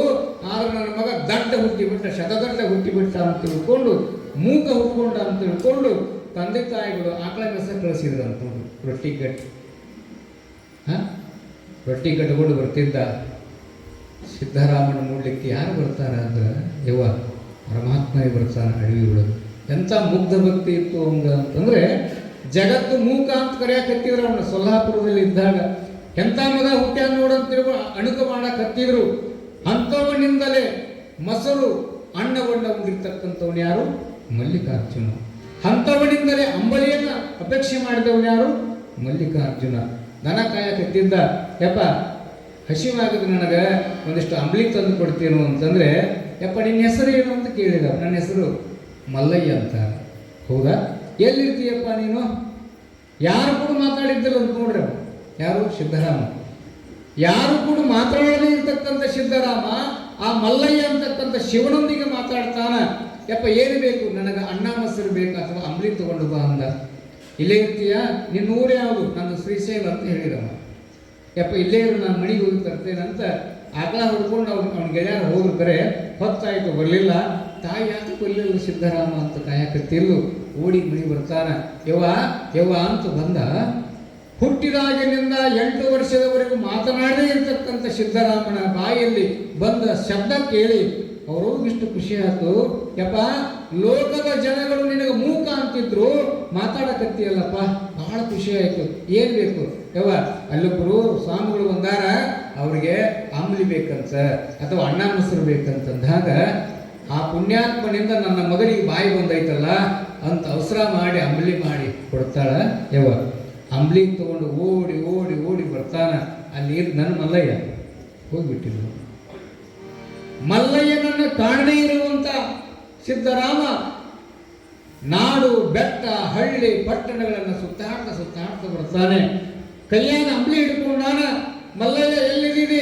ಹಸಿಗೊಂಡಿನಂತ ಹೇಳಕತ್ತೀಯಲ್ಲ. ನೋಡ್ರಿ ಭಕ್ತಿ ಹೆಂಗದ ಒಂದು. ಯವ್ವ ಭಕ್ತಿ ಹೆಂಗದ? ಮುಗ್ಧ ಭಕ್ತಿಗೆ ಪರಮಾತ್ಮ ಒಲಿತಾನಂತ. ಹೆಂಗಿರ್ಬೇಕು ಮುಗ್ಧ ಭಕ್ತಿ ಅಂತಂದ್ರೆ, ಇಲ್ಲೇನು ಪುರಾಣ ಹಚ್ಚಾರಲ್ಲ, ಹಂಗ ರಾಮಾಯಣ ಹಚ್ಚಿದ್ರಂತ ಒಂದು ಊರೊಳಗೆ. ದಿನಾಲು ಬರ್ತಿದ್ದ. ಒಂದು ದಿನ ತಪ್ಪಿಸಿಬಿಟ್ಟ. ಅವನ ಹೆಸರೇನು? ಕುರುಬರ ಬೀರಪ್ಪಜ್ಜ ಅಂತ ಅವನ ಹೆಸರು. ಒಂದು ದಿನ ತಪ್ಪಿಸಿಬಿಟ್ಟ. ಒಂದು ದಿನ ತಪ್ಪಿಸ್ದಂಗೆ ಯಾರು ಕೇಳ್ತಾರೆ? ಅದೊಂದು ವ್ರತನ ಅಂತೇವ. ಅದೊಂದು ವ್ರತನ. ಒಂದು ದಿನ ತಪ್ಪಿಸಲಾರ್ದಂಗೆ ಈ ಪುರಾಣವನ್ನು ಕೇಳಿದ್ರ ಅದು ಒಂದು ವ್ರತನ ಪಾಲಿಸ್ದಂಗೆ ಅಂತ ಹೇಳ್ತಾರೆ ದೊಡ್ಡವರು. ಅವ ಒಂದಿನ ತಪ್ಪಿಸಿದ್ದಿಲ್ಲ, ತಡವಾಗಿ ಬಂದುಬಿಟ್ಟು ನೋಡ್ರಿ. ಅವ ಬರುತ್ತಲಿಗೆನೆ ಪುರಾಣ ಮುಗಿದು ಬಿಟ್ಟಿತ್ತು. ತಾಯಂದ್ರೆಲ್ಲ ಪ್ರಸಾದ ಮಾಡಕತ್ತಿದ್ರು. ನನಗೆ ಇನ್ನೊಂದು ಖುಷಿ ಏನು ಅಂತಂದ್ರೆ, ಗುರುಗಳು ಎಂಥ ಸಂಸ್ಕಾರ ಹಾಕ್ಯಾರ ನಮಗೆ ನಿಮಗಂದ್ರೆ ನೋಡ್ರಿ. ಎಲ್ಲ ಮಠದಲ್ಲಿ ಎಲ್ಲ ಊರಾಗ ನಾ ಪುರಾಣ ಹೇಳೇನಿ. ಕರೆ ಪುರಾಣ ಮಂಗಲ ಆದಮೇಲೆ ಊಟ ಹೆಂಗೆ ಮಾಡ್ತಾರೆ ಗೊತ್ತು? ಅಷ್ಟು ವರ್ಷ ಪುರಾಣ ಹಚ್ಚೇವ್ರಿ ಅಂತ ಹೇಳಕ್ಕೆ ಬಂದಿರ್ತಾರೆ. ನಮ್ಗೆ ಹೊಂದಿಸ್ಕೊಳಕ್ಕೆ ಬಂದಾಗ, ಕಾಯಿ ಕೊಡಕ್ಕೆ ಬಂದಾಗ 65-70 ವರ್ಷ ಪುರಾಣ ಹಚ್ಚಿ ಊರಿಗೆ ಹೋಗ್ಯಾರ. ಕರೆ ಆದ್ರೆ ಅಲ್ಲಿರ್ತಕ್ಕಂಥವ್ರು ಪುರಾಣ ಮುಗಿದ ಮೇಲೆ ಹೆಂಗೆ ಉಣ್ಬೇಕು ಇವತ್ತಿಗೆ ಗೊತ್ತಿಲ್ಲ. ಹೆಂಗೆ ಉಂತಿರ್ತಾರೆ ನೋಡಿದ್ರೆ, ತಾಟ್ ಹಿಡ್ಕೊಂಡು ಭಿಕ್ಷುಕರು ಹೋಗಿದ್ದಾರಲ್ಲ ಮೊದಲು, ತಾಟಿಗೆ ಹೋಗುದಿಲ್ಲ, ಅನ್ನ ನೀಡ್ರಿ ಪಲ್ಯ ನೀಡ್ರಿ ಅಂತ ಹೋಗಿರೋದಿಲ್ಲ. ಗುರುಗಳು ಹೆಂಗೆ ಮಾಡ್ಯಾರ ರಮಣ? ಅವ್ರು ಯಾರೇ ಇರಲಿ, ಎಷ್ಟೇ ದೊಡ್ಡವ್ರು ಇರಲಿ, ಅವರನ್ನ ಪಣತಿಯಲ್ಲಿ ಕುತ್ಕೊಂಡು ನೋಡ್ರಿ, ಪದ್ಮಾಸನ ಹಾಕ್ಕೊಂಡು ಭೂಮಿ ಮೇಲೆ ಕುತ್ಕೊಂಡು ಊಟ ಮಾಡಿದ್ರೆ ಉಂಡಿರೋ ಹಣ್ಣು ರಕ್ತ ಆಗತ್ತಂತೆ. ಅವು ಉಂಡಿರೋ ಹಣ್ಣು ರಕ್ತ ಆಗತ್ತಂತ. ಇದು ನಮ್ಮ ಸಂಸ್ಕಾರದ ನೇಮ ಯಾವುದು? ಭೂಮಿ ಮೇಲೆ ಕುತ್ಕೊಂಡು ಊಟ ಮಾಡಬೇಕು, ಭೂಮಿ ಮೇಲೆ ಕುತ್ಕೊಂಡು ಊಟ ಮಾಡಬೇಕು. ಎಲ್ಲರೂ ಊಟ ಮಾಡಿ ಹೊಂಟಿದ್ರು. ಅವ ಓಡ್ಕೊಂತ ಬಂದ ವೀರಪ್ಪಜ್ಜ. ಯವ್ವ ಪುರಾಣ ಮುಗಿತಾರ? ಮುಗಿತದ್ದ. ಅಯ್ಯೋ ಎಂತ ನಾತವ. ಕುರಿಗಳನ್ನೆಲ್ಲ ದಡ್ಡಿ ಒಳಗೆ ಹಾಕಿ ಬರುತ್ತಲಿಗ ತಡ ತಂಗಿ ಏನು ಹೇಳಿದ್ರು ಪುರಾಣದಾಗ? ಏನು ಹೇಳಿದ್ರು? ಯಜ್ಜ ಇವತ್ತು ಪುರಾಣದಾಗ ಹೇಳಿದ್ದು ಕೇಳಿ ಭಾಳ ದುಃಖ ಆತಪ್ಪ ಅಂದರು. ಇಲ್ಲಿ ನಮ್ಮ ತಾಯಿನ ಕುಂತಾರ. ಅಂಥದ್ದು ಏನು ಹೇಳಿದ್ರು? ಏನಾಯ್ತು? ಏನಿಲ್ಲ, ರಾಮಾಯಣ ಅನ್ನುವಂಥ ಪುರಾಣವನ್ನು ಹಚ್ಚಾರಲ್ಲ, ಆ ರಾಮಾಯಣದೊಳಗೆ ಇವತ್ತಿನ ಪುರಾಣ ವಿಷಯ ಏನು ಬಂತು ಅಂದ್ರೆ, ರಾವಣ ಸೀತೆ ಹೊತ್ಕೊಂಡು ಹೋಗ್ಬಿಟ್ಟ ಅಂತ ಹೇಳಿಬಿಟ್ರು. ಸಿಟ್ಟು ಬಂದ್ಬಿಡ್ತು. ಅಲ್ಲವೇ ಅವ್ನು ಹೊತ್ಕೊಂಡು ಹೋಗ್ಬಿಟ್ರೆ ನೀವೇನು ಮಾಡಕತ್ತಿದ್ರಿ ಅಂದ್ರೆ ದೇವ ಅಂದ್ರೆ ಭಕ್ತಿ ಎಷ್ಟು ಮುಗ್ದದ ನೋಡು. ಇದು ಪುರಾಣದಲ್ಲಿ ಬಂದೈತೆ ಅಂತ ಗೊತ್ತಿಲ್ಲ ನಮ್ಗೆ. ಅವ ಹೊತ್ಕೊಂಡು ಹೋಗ್ಬಿಟ್ಟ ನಮ್ಮೂರು ಹೆಣ್ಮಗಳು ನೀವೇನೇ ಬಿಟ್ಟಿರ್ವೆ ಅಂತ ಏಕ ಗಂಟು ಬಿಟ್ಟನವ್ರಿಗೆ ಇವ ನಮ್ಮನ್ನು ಬಿಡುವುದಿಲ್ಲ ಅಂದವ್ರು ಎದ್ದ ಅಲ್ಲೇ ಗಣಮಕ್ಕಳು ಕುಂತಾರ ಅವ್ರಿಗೆ ಕೇಳೋದು ಹೋಗ್ಬಿಟ್ರು ತಪ್ಪಿಸ್ಕೊಂಡು. ಮೊದಲು ಎಂತ ಬೇಕಾಗಿತ್ತು ಅವ್ರಿಗೆ ತಾಯಿಯರಿಗೆ ಆತಗಳು ಕೈಯಾಗ ಬಡಿಗಿ ಹೆಗಲ ಮ್ಯಾಗ ಕಾಂಬಳಿತ್ತು ಅವಂಗ. ಈ ಕುರಿ ದಂಡೆಗೆ ಹಾಕ್ಸಿದ್ದು ಇಲ್ಲಿಗೆ ಬಂದಿದ್ದವ ಮಠಕ್ಕೆ ಕುಂತಿದ್ರು ಹಿರಿಯರು ಅಲ್ಲಿ ಹೋತವ ಅವ್ರಂತ ಹೆಣ್ಮಕ್ಳು ಪಾಪ ಹಸಿಗೋದಲ್ಲ ಅವ ರಾವಣ. ನೀವು ಗಣಮಕ್ಕಳಾಗಿ ನಮ್ಮೂರು ಹೆಣ್ಮಗಳನ್ನ ಹೊತ್ಕೊಂಡು ಹೋಗ್ನಂತಲ್ಲಿ ಇವತ್ತ ಅವ್ ಹೊತ್ಕೊಂಡು ಹೋಗ್ಬಿಟ್ರೆ ನೀವೇ ದನ ಕಾಯಕತ್ತಿದ್ರಿ ಅಲ್ಲಿ ಅಂತ ಅವ್ರು ಬೇಯಕತ್ತೀವಿ. ಅವನ ಮುಗ್ಧ ಭಕ್ತಿ ನೋಡಿ ಏನಂದ್ರಂತವ್ರು, ಯಜ ನಮಗೂ ಅಷ್ಟು ತಿಳುವಳಿಕೆಯಿಲ್ಲಪ್ಪ, ಅಲ್ಲಿ ಯಾರು ಬಂದಾಗ ಪುರಾಣ ಹೇಳಕ್ಕೆ ಅವ್ನು ಕೇಳೋದು ಅಂತ ನೀವು ಸೀದಾ ಅದವ್ರ ಹತ್ರ ಬಂದು ಕುಂತಿದ್ರು ಗೌರಿಶಂಕರ ಶಿವಾಚಾರ್ಯರು. ಯಪ್ಪ ನಮ್ಮೂರು ಹೆಣ್ಮಗಳನ್ನು ಹೊತ್ಕೊಂಡು ಹೋಗ್ನಂತಲ್ಲಪ್ಪ ಅವ ರಾವಣ, ಹೆಂಗೆ ಬಿಟ್ಟು ಎತ್ತಾಗ ಹೋದ ಹೇಳಾರ ಹೇಳು ಅಂತ ತಿಳ್ಕೊಂಡು ಅಂದಾಗ ಅದ್ದವ್ರು ಏನಂದ್ರಂತ ಆತನ ಮುಗ್ಧ ಭಕ್ತಿ ನೋಡಿ, ಇಲ್ಲಪ್ಪ ನಾನು ಹೇಳಿದೆ, ತಾಯಂದ್ರೆ ಹೇಳಿದ್ರು, ಹಿರಿಯರು ಹೇಳಿದ್ರು, ಆದರೂ ಬಿಡಲಿಲ್ಲಪ್ಪ ಅವ ಎತ್ತಾಗ ಹೋಗ್ಯಾನ ಹೇಳವ ಅಂತ ಕೇಳ್ತಾನ. ಶಿವಾಪುರ ಕಡೆ ಹೋದ್ ನೋಡು ಅಂತ ಹೇಳಿಬಿಟ್ರು ಅವರು. ನಮ್ಮವ್ರು ಹೊತ್ಕೊಂಡು ಹೋಗ್ಯಾರ ಮಗ ಅಂದವನ ಕೈಯಾಗ ಪಡ್ಲಿತ್ತು, ಹೆಗಲ ಮೇಲೆ ಕಂಬಳಿತ್ತು, ದಡ ದಡ ದಡ ಕತ್ತದಾಗ ಹೊಂಟ ಮುಳ್ಳು ಕಲ್ಲು ತುಳ್ಕೊಂತ ಹೊಂಟ. ಪಾರ್ವತಿ ನೋಡಿರ್ಲಂತ ಪರಮಾತ್ಮ, ನೋಡು ನಿನ್ನ ಗೋಲೋಕದ ಭಕ್ತರ ಮುಗ್ಧ ಭಕ್ತಿಯನ್ನು. ಪುರಾಣದಲ್ಲಿ ಬಂದಿರುವಂಥ ಒಂದು ಸನ್ನಿವೇಶವನ್ನೇ ಮನಸ್ಸಿನಾಗ ಇಟ್ಟುಕೊಂಡು ಸೀತೆಯನ್ನು ಹುಡುಕಾಕೊಂಡಾನ. ಅವನ ಕೈ ಬಿಟ್ಟಿವಿ ಅಂದ್ರೆ ಸೀದಾ ಅವನು ಬೆಳಗಾವ್ ಮಠಕ್ಕೆ ಹೋಗಿಬಿಡ್ತಾನೆ. ನಿನ್ನ ಬೇಡ, ಒಂದು ಆಟವನ್ನು ಆಡಿಬಿಡೋರು. ಏನು, ನಾನು ಸೀತೆ ಅಕ್ಕಿನಿ, ನೀನು ರಾವಣ ಆಗುವಂತ ಅಂದ್ರೆ ಅವನ ಕಡೆಯಿಂದ ಕಡಿಸಬೇಕಂತ ಮಾಡಿನ ನಮ್ಮ ಪರಮಾತ್ಮ. ಯಾಕೆ ಮೊದಲ ಮುಕ್ತ ಭಕ್ತಿ ಐತವಂಗ ಇಲ್ಲ, ಆತನ ಮುಕ್ತ ಭಕ್ತಿಯನ್ನು ಲೋಕಕ್ಕೆ ಗುರುತು ಮಾಡುವಂತ ಸಮಯ ಬಂದದೆ ಪರಮಾತ್ಮ. ನಾನು ಸೀತೆಯ ಕೇಳಿ ನೀನು ರಾವಣ ನನ್ನ ಹೊತ್ಕೊಂಡು ಇದ್ರಿಗೆ ಬಂದ್ಬಿಡೋನು, ಇಲ್ಲಾಂದ್ರೆ ಅವ್ರು ರಾತ್ರಿ ಕಲ್ಲು ಮುಳ ಹಿಂಗೆ ಹೋಗ್ಬಿಡ್ತಾನ ನಮ್ಮ ಪಾಪ ಅಂತ ಮಾತಾಡಿಕೊಂಡು ಪಾರ್ವತಿ ಏನಲ್ಲೇವ ಸೀತೆ ಹಾಕ್ತಾರ. ರಾವಣ ಪರಮಾತ್ಮನ ವೇಷವನ್ನು ಧರಿಸಿಕೊಳ್ಳದೆ ರಾವಣನಾಗಿ ಬಂದ. ಎದುರುಗಡೆ ಶಿವಾಪುರಕ್ಕೆ ಹೋಗುತ್ತೆ, ಇದ್ರಿಗೆ ಬಂದ್ಬಿಟ್ನ. ಏನೋ ರಾವಣ, ನಮ್ಮವನು ಹೊತ್ಕೊಂಡು ಹೋಗಿರಿ, ಕೆಳಗಿಳಿಸಕ್ಕಿನ ಅಂದ. ಹೊತ್ಕೊಂಡು ಹೋದವ್ರು ಯಾರು? ರಾವಣ. ಅಲ್ಲಿ ಬಂದವರು ಯಾರು? ಪರಮಾತ್ಮ ಪಾರ್ವತಿ ಬಂದವರು. ನಮ್ಮವನು ಹೊತ್ಕೊಂಡು ಹೋಗಿ ಅಂತಲ್ಲ, ಕೆಳಗಿಳಿಸವನ್ನ ಇಳಿಸಕ್ಕೆ ನಮ್ಮವನು ಅಂತ ಗದರಿಸಿದ, ಕೆಳಗಿಳಿಸಿದ. ಕೆಳಗಿಳಿದ ಚೇಳಂದ, ಬೀಳ್ ನಮ್ಮವನ ಕಾಲಿಗನ್ನು. ಇಲ್ಲೇ ಬಂದು ನೋಡ್ರಿ, ಬೀಳ್ ನಮ್ಮವನ ಕಾಲಿಗಂದ. ಯಾರಿಗೆ? ಪರಮಾತ್ಮ ಬಂದಾನ. ಅಂತ ಮುಗ್ಧ ಭಕ್ತಿ. ಅವಾಗ ಪಾರ್ವತಿ ಪರಮೇಶ್ವರರು ಪ್ರತ್ಯಕ್ಷ ಹೇಳಿದಂತೆ, ಇಲ್ಲಪ್ಪ ನಿನ್ನ ಮುಗ್ಧ ಭಕ್ತಿಯನ್ನು ಲೋಕಕ್ಕೆ ತಿಳಿಸ್ತಕ್ಕಂಥ ವ್ಯವಸ್ಥೆ ಬಂದದ ಪುಣ್ಯಾತ್ಮ. ಆದ್ದರಿಂದ ಯಾರಲ್ಲಿ ಮುಗ್ಧ ಭಕ್ತಿ ಇರ್ತದೋ ಅವರಿಗೆ ಬೇಗ ಭಗವಂತನ ಕೃಪಾಶೀರ್ವಾದ ಆಗ್ತದಂತೆ. ಇಲ್ಲಿ ಸಿದ್ದರಾಮ ಏನು ಮಾಡ್ತಾನ ಅಂತಂದ್ರೆ, ಅಂಬಲಿ ಹಿಡ್ಕೊಂಡು ಹುಡುಕೊಂತ ಊರಿಗೆ ಹೋಗ್ತಾನೆ. ಒಂದು ಊರು ಬಂತು, ಅಲ್ಲಿ ವಸ್ತಿ ಮಾಡಿದ. ಅಲ್ಲಿ ವಸ್ತಿ ಮಾಡಿದಾಗ ಒಂದು 100 ಜನಗಳು ಮಲ್ಲೈ ಭಕ್ತವರು ಅಲ್ಲಿ ವಸ್ತಿ ಮಾಡಿದ್ರಂತ. ಅವರು ಕಂಬಿ ಹೊತ್ತು ಹೊಂಟಿದ್ರು. ಪರ್ವತಗಿರಿ ಮಲ್ಲಯ್ಯ ಉಗೆ ಅನ್ಕೊಂತ ಅವ್ರು ಊಟ ಮಾಡಿ ಬರ್ಕೊಳಕತ್ತಿದ್ರು. ಇವ ಅಲ್ಲಿ ಹೋಗಿ ಉಳ್ಕೊಂಡ. ಅವ್ರು ಮಲ್ಲೈ ಹೊಂಟಾರಂತ ಗೊತ್ತಿಲ್ಲ, ಅವ್ರು ಶ್ರೀಶೈಲಕ್ಕೆ ಹೊಂಟಾರಂತ ಗೊತ್ತಿಲ್ಲ. ಒಟ್ಟು ಆ ಜನಗಳ ಮಧ್ಯದಲ್ಲಿ ಹೋಗಿ ರಾತ್ರಿ ಗುಡಿಯಾಗ ಉಳ್ಕೊಂಡ. ಏತಮ್ಮ ಯಾರೋ ನೀನು ಅಂದ್ರೆ ಏನಂತಿದ್ನಂತ? ಮಲ್ಲಯ್ಯ ಅಂತಿದ್ನ ಬರೀ. ಯಾಕೆ ಮಲ್ಲಯ್ಯ ನೋಡಕ್ಕೆ ಹೊಂಟಿದ್ನಲ್ಲ. ನನ್ನ ಹೆಸರು ಸಿದ್ದರಾಮ ಇಲ್ಲವ, ಮಲ್ಲಯ್ಯ ಅಂತ ಅನ್ನುವಾಗ ಅವ್ರೇನು ತಿಳ್ಕೊಂಡ್ರು, ಈ ಹುಡುಗನ ಹೆಸರು ಮಲ್ಲಯ್ಯ ಇರಬೇಕು ಅಂತ ತಿಳ್ಕೊಂಡ್ರು. ಮುಂಜಾನೆದ್ದು ಸ್ನಾನ ಮಾಡಿದ್ರು. ಎಲ್ಲಿಗೆ ಹೊಂಟಿರ ಅಂತ ಕೇಳ್ತಾನ. ನಾವು ಮಲ್ಲಯ್ಯ ನೋಡಾಕ್ ಹೊಂಟೀವಿ ಶ್ರೀಶೈಲಕ್ಕೆ ಅಂದಾಗ, ಅಲ್ಲಿ ಬೆಟ್ಟ ಇದ್ನಲ್ಲ ಅವ್ರು ಹೊಲದಾಗ. ಯಾರು? ನಿನ್ನ ಹೆಸರು ಏನಂತ ಕೇಳಿದ್ನಲ್ಲ. ನನ್ನ ಹೆಸರು ಮಲ್ಲಯ್ಯ ಅಂದಿದ್ದ. ಊರು ಯಾವುದು ಅಂದಾಗ ಶ್ರೀಶೈಲ ಅಂದಿದ್ದ. ಶ್ರೀಶೈಲ ಮಲ್ಲಯ್ಯ ಹೊಂಟೇವಪ್ಪ ಅವ್ನು ನೋಡಾಕಂದಾಗ ಇವ್ರು ಬಹಳ ಖುಷಿ ಆಯ್ತು. ಅಂಬಲಿ ತಗೊಂಡು ಬರುತ್ತಾಗ ಹೋಗಿಬಿಡ್ತಾನಪ್ಪ, ಎಲ್ಲದಾನ ಬರ್ತಿ ಏನಂದ್ರು, ಕರ್ಕೊಂಡು ಹೋಗಿಬಿಡ್ತಾನೆ ಸಿದ್ದರಾಮನ್. ಎದಕ್ಕೆ ಹೊಂಟೇವ? ಮಲ್ಲಯ್ಯ ನೋಡಾಕ್ ಹೊಂಟಾರ. ಹೋದ್ರು ತಿಂಗಳಾಗಟ್ಟಲೆ ಹೋಗ್ತಾರ. ಬೆಟ್ಟ ಗುಡ್ಡಗಳನ್ನ ಪ್ರವೇಶ ಮಾಡ್ತಾರ. ಎಲ್ಲಿ ಅದ ಮಲ್ಲಯ್ಯ?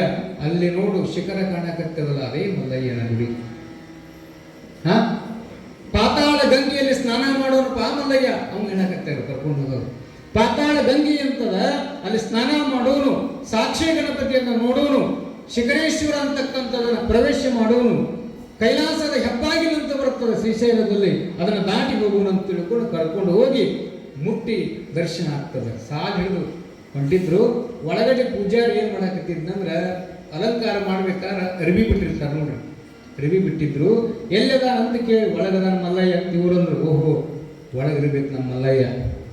ಏನು ಮಾಡಾಕತ್ಯಾರ, ಹಿಂದಗಡೆ ಅಲಂಕಾರ ಮಾಡಿ ಅರಿವಿ ಹಾಕಿ ಮಾಲಿ ಹಾಕಿ ಆ ಅರಿವಿಯನ್ನು ಹಿಂಗೆ ತೆಗೆದ ತಕ್ಷಣ ಎಲ್ಲರೂ ಜಯಘೋಷ ಮಾಡಕತ್ತಿದ್ರು.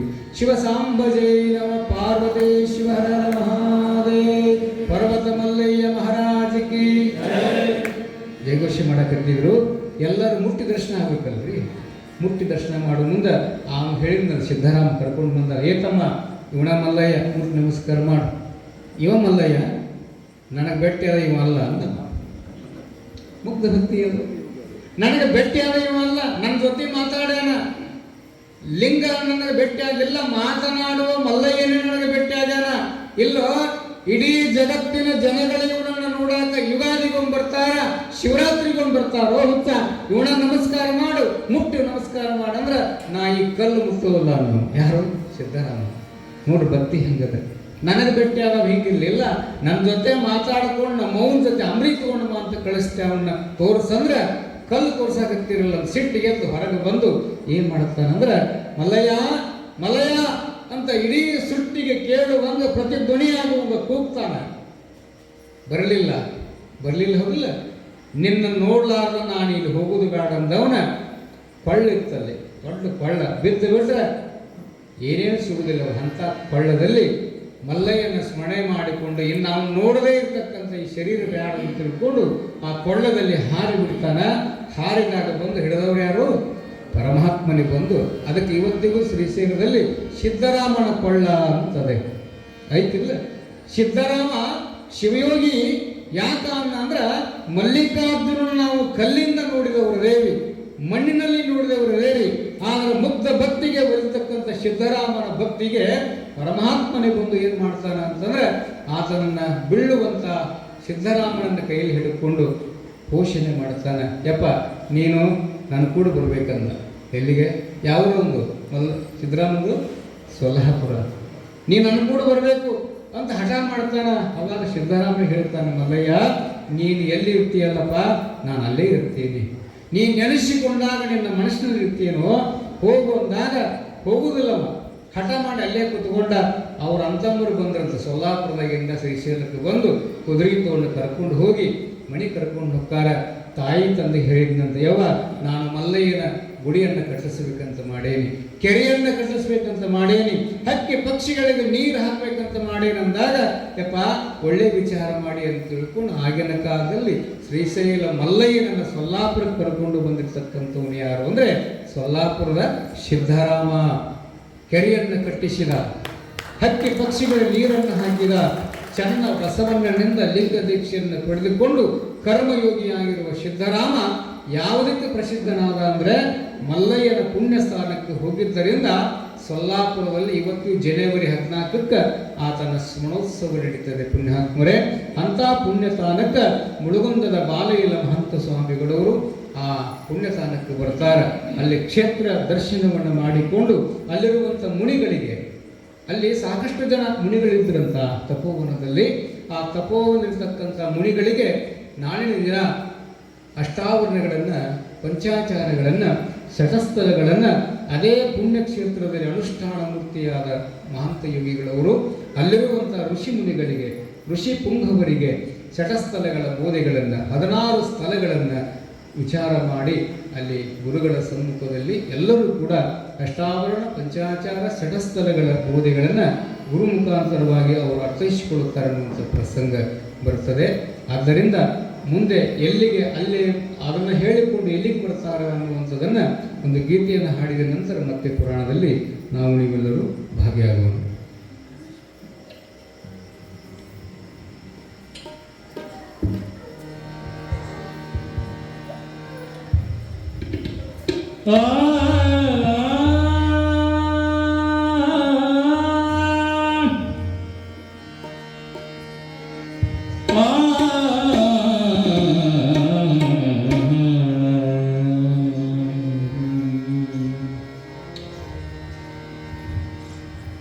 ನಿತ್ಯ ವಿಸ್ಮರಣೀಯ ಗುರುವಿನೇ ನೀನು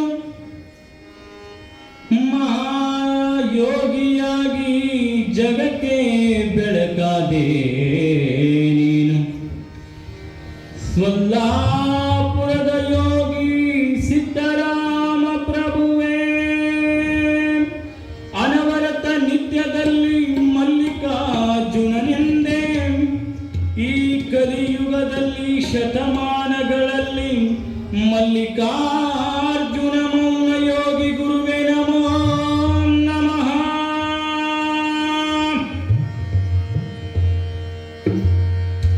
ಸೊಲ್ಲಾಪುರದ ಸಿದ್ದರಾಮ, ಹೇಮರೆಡ್ಡಿ ಸ್ವಶಿ ಮಲ್ಲಮ್ಮ, ಉಡುತಡಿಯ ಅಕ್ಕಮ ದೇವಿಯ ಭಕ್ತಿಗೆ ಒಲಿದ ಭಕ್ತ ಪ್ರಿಯ ನಮ್ಮ. ಶ್ರೀಶೈಲ ಗುಡ್ಡದ ಮಲ್ಲಯ್ಯ, ಪರ್ವತ ಕಂಬಿಯ ಮಲ್ಲಯ್ಯ. ಸೊಲ್ಲಾಪುರದ ಸಿದ್ದರಾಮ, ಹೇಮರೆಡ್ಡಿ ಸ್ವಶಿ ಮಲ್ಲಮ್ಮ, ಸೊಲ್ಲಾಪುರದ ಸಿದ್ದರಾಮ, ಹೇಮರೆಡ್ಡಿ ಸ್ವಶಿ ಮಲ್ಲಮ್ಮ, ಉಡುತಡಿಯ ಅಕ್ಕಮ ದೇವಿಯ ಭಕ್ತಿಗೆ ಒಲಿದ ಭಕ್ತ ಪ್ರಿಯ ನಮ್ಮ. ಶ್ರೀಶೈಲ ಗುಡ್ಡದ ಮಲ್ಲಯ್ಯ, ಪರ್ವತ ಕಂಬಿಯ ಮಲ್ಲಯ್ಯ.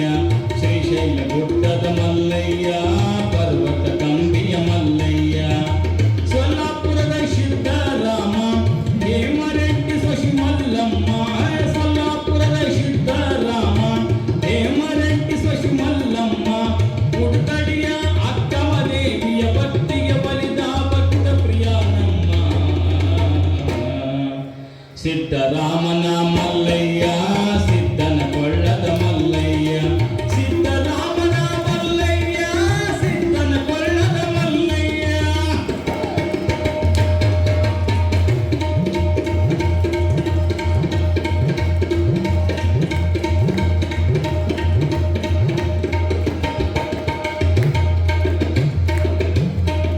ಶ್ರೀಶೈಲಕ ನಡೆದನು ಬಾಲ, ಕೇಳಿ ಸಣ್ಣ ಹುಡುಗನ ಲೀಲ. ಮಲ್ಲಯ್ಯನ ಹುಡುಕುತ್ತ ಕಾಡ, ತಲುಪಿದನು ಕ್ಷೇತ್ರ ಶ್ರೀಶೈಲ.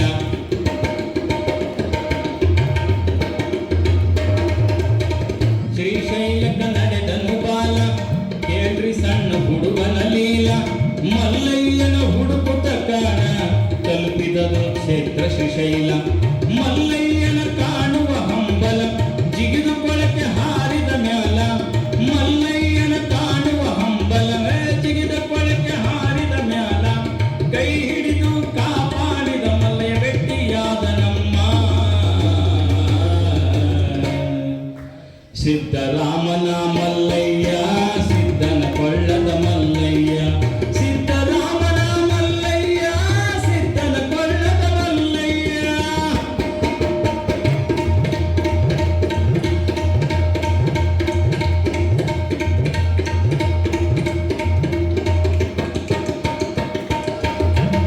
ಜ್ವಾಳ ಬೀಸಿ ಮನೆಗೆಳಸೋತ, ಮಲ್ಲಯ್ಯನ ಮನದಿ ನೆನೆಯುತ್ತ. ಜ್ವಾಳ ಬೀಸಿ ಮನೆಗೆಳಸೋತ, ಮಲ್ಲಯ್ಯನ ಮನದಿ ನೆನೆಯುತ್ತ. ಅತ್ತಿನಿಗಣಿ ನಾದಿನಿ ಕಾಟ, ಕಳಿಸಿದ ಬಲಿ ನಿತ್ಯ ಊಟ. ಅತ್ತಿನಿಗಣಿ ನಾದಿನಿ ಕಾಟ, ಕಳಿಸಿದ ಬಲಿ ನಿತ್ಯ ಊಟ. ನಿಜ ಭಕ್ತಿ ಮಾಡಲ ಗಟ್ಟಿ, ಮಲ್ಲಯ್ಯನಲ್ಲಿ ಇಟ್ಟಳ ದೃಷ್ಟಿ. ನಿಜ ಭಕ್ತಿ ಮಾಡಲ ಗಟ್ಟಿ, ಹೇ ಮಲ್ಲಯ್ಯನಲ್ಲಿ ಇಟ್ಟಳ ದೃಷ್ಟಿ. ಮಲ್ಲಮ್ಮನ ಭಕ್ತಿಗೆ ಮಲ್ಲಯ್ಯ ಭೆಟ್ಟಿಯಾದ ನಮ್ಮ. ಶ್ರೀರಾಮನ ಮಲ್ಲಯ್ಯ, ಸಿದ್ದನ ಕೊಳ್ಳದ ಮಲ್ಲಯ್ಯ. ರೆಡ್ಡಿ ಮಗರ ಗಟ್ಟಿ, ಮಲ್ಲಮ್ಮ ಹೇಮರೆಡ್ಡಿ.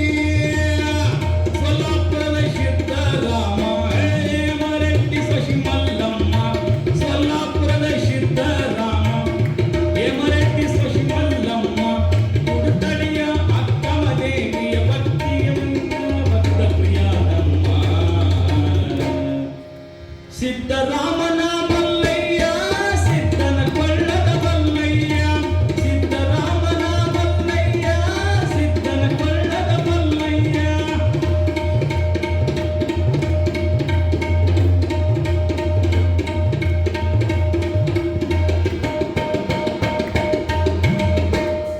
ವಚನದಲ್ಲಿ ಬರೆದಾಳಕ್ಕ, ನಡೆದಾಳ ಶ್ರೀಶೈಲಕ್ಕ.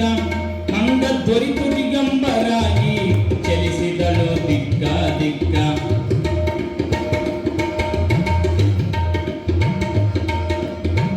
ವಚನದಲ್ಲಿ ಬರೆದಾಳಕ್ಕ ನಡಿದಾಳ ಶ್ರೀಶೈಲಕ್ಕ. ಅಂಗ ದೊರಿತು ದಿಗಂಬರಾಗಿ ಚಲಿಸಿದಳು ದಿಕ್ಕ ದಿಕ್ಕ. ವಚನದಲ್ಲಿ ಬರೆದಳು ಅಕ್ಕ ಮಲ್ಲಿಕಾರ್ಜುನ ಪತಿಯೇ ಚೊಕ್ಕ. ವಚನದಲ್ಲಿ ಬರೆದಳು ಅಕ್ಕ ಮಲ್ಲಿಕಾರ್ಜುನ ಪತಿಯೇ ಚೊಕ್ಕ. ಕದಳಿಯ ವನಗಳು ಲಿಂಗಗೆ ಐಕ್ಯಳಾದಳಕ್ಕ. ಸಿದ್ದರಾಮನ ಮಲ್ಲಯ್ಯ ಕದಳಿಯ ವನದ ಮಲ್ಲಯ್ಯ. ಸಿದ್ದರಾಮನ ಮಲ್ಲಯ್ಯ ಸಿದ್ದನ ಕೊಳ್ಳದ ಮಲ್ಲಯ್ಯ.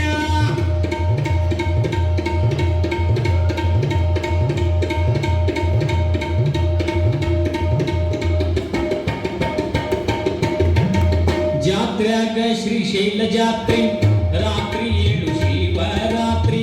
ಜ್ಞಾನ ಮಾಡಿ ಮಲ್ಲಯ್ಯನ ಪುಣ್ಯವನ್ನು ಪಡೆಯಿರಿ ಖಾತ್ರಿ.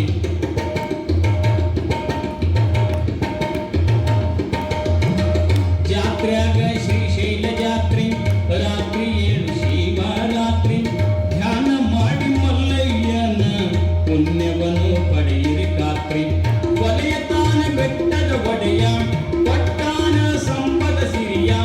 ವಲಯ ತಾನ ಬೆಟ್ಟದ ಒಡೆಯ ಕೊಟ್ಟಾನ ಸಂಪದ ಸಿರಿಯ. ಚಂದೋಳಿಗೆ ಹಾಡಿಗೆ ಮಲ್ಲಯ್ಯ ಭೇಟಿಯಾದ ನಮ್ಮ. ಸಿದ್ದರಾಮನ ಮಲ್ಲಯ್ಯ ಸಿದ್ದನ ಕೊಳ್ಳದ ಮಲ್ಲಯ್ಯ. ಶ್ರೀಶೈಲ ಗುಡ್ಡದ ಮಲ್ಲಯ್ಯ ಪರ್ವತ ಕಂಬಿಯ ಮಲ್ಲಯ್ಯ. ಸ್ವಲ್ಲಾಪುರದ ಸಿದ್ದರಾಮ ಹೇಮರೆಡ್ಡಿ ಶಶಿ ಮಲ್ಲಮ್ಮ. ಸ್ವಲ್ಲಾಪುರದ ಸಿದ್ದರಾಮ ಹೇಮರೆಡ್ಡಿ ಶಶಿ ಮಲ್ಲಮ್ಮ. ಉಡುತಡಿಯ ಅಕ್ಕಮದೇವಿಯ ಭಕ್ತಿಗೆ ಬರೆದ ಭಕ್ತ ಪ್ರಿಯ ನಮ್ಮ. ಸಿದ್ದರಾಮನ ಮಲ್ಲಯ್ಯ ಸಿದ್ದನ ಕೊಳ್ಳದ ಮಲ್ಲಯ್ಯ. ಮಲ್ಲಯ್ಯ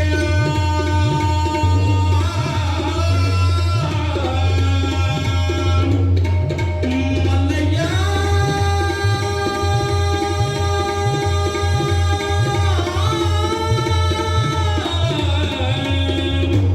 ಮಲ್ಲಿಕಾರ್ಜುನ.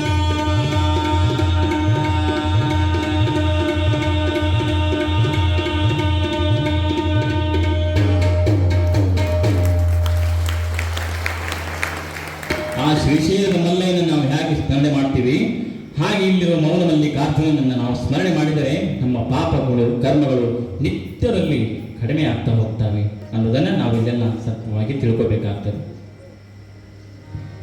ಇನ್ನೊಂದು ಜೋರಾಗಿ ಚಪ್ಪಾಳೆ ಬರೋದು ಜ್ಞಾನೇಶ್ವರಿಗೆ. ನಿಜಕ್ಕೂ ಕೂಡ ಗೋಕಾಕದ ಜಿ ಮೂರ್ತಿ ಗುರುಗಳು ನಮ್ಮ ಈ ಅಲ್ಪ ಕಲೆಯನ್ನು ಮೆಚ್ಚಿ ಕಲಾ ಕಾಣಿಕೆಯನ್ನು 100 ರೂಪಾಯಿಯಲ್ಲಿ ಕಲಾ ಕಾಣಿಕೆ ನೀಡುತ್ತಾರೆ. ಅವರಿಗೂ ಕೂಡ ಇನ್ನು ಹೆಚ್ಚೆಚ್ಚಿನ ಕಲಾವಿದರನ್ನು ಪ್ರೋತ್ಸಾಹಿಸುವ ಶಕ್ತಿ ಆ ಮೌನ ಮಲ್ಲಿಕಾರ್ಜುನ ಚನ್ನಮಲ್ಲಿಕಾರ್ಜುನ ನೀಡಲಿ ಎಂಬುದಾಗಿ ಹಾರೈಸಿ ಈ ಕಾಣಿಕೆಯನ್ನು ಸ್ವೀಕರಿಸ್ತಾ ಇದ್ದಾರೆ. ಧನ್ಯವಾದಗಳು.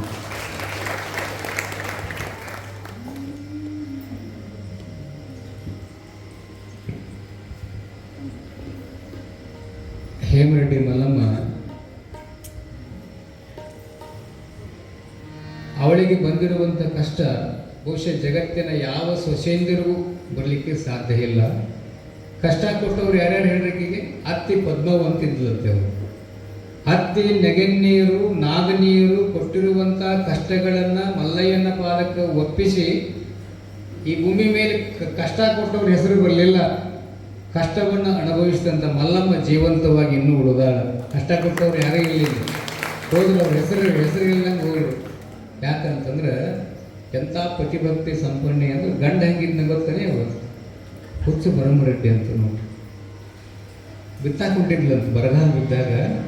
ಇದೊಂದು ಹೇಳಿ ಮುಗಿಸಿಬಿಟ್ಟಿದ್ದೇನೆ, ದಯವಿಟ್ಟು ನಮ್ಮ ಜ್ಞಾನೇಶ ನೆನಪಿಸಿ ಕೊಟ್ಟಿದ್ದೇನೆ ಮತ್ತೊಮ್ಮೆ. ಬರಗಾಲ ಬಿದ್ದಿತ್ತು, ಸ್ವಲ್ಪ ಮಳೆಯಾಗಿತ್ತಂತ ಸಿದ್ದಾಪುರದೊಳಗೆ ಗಂಡನ ಮಳೆ.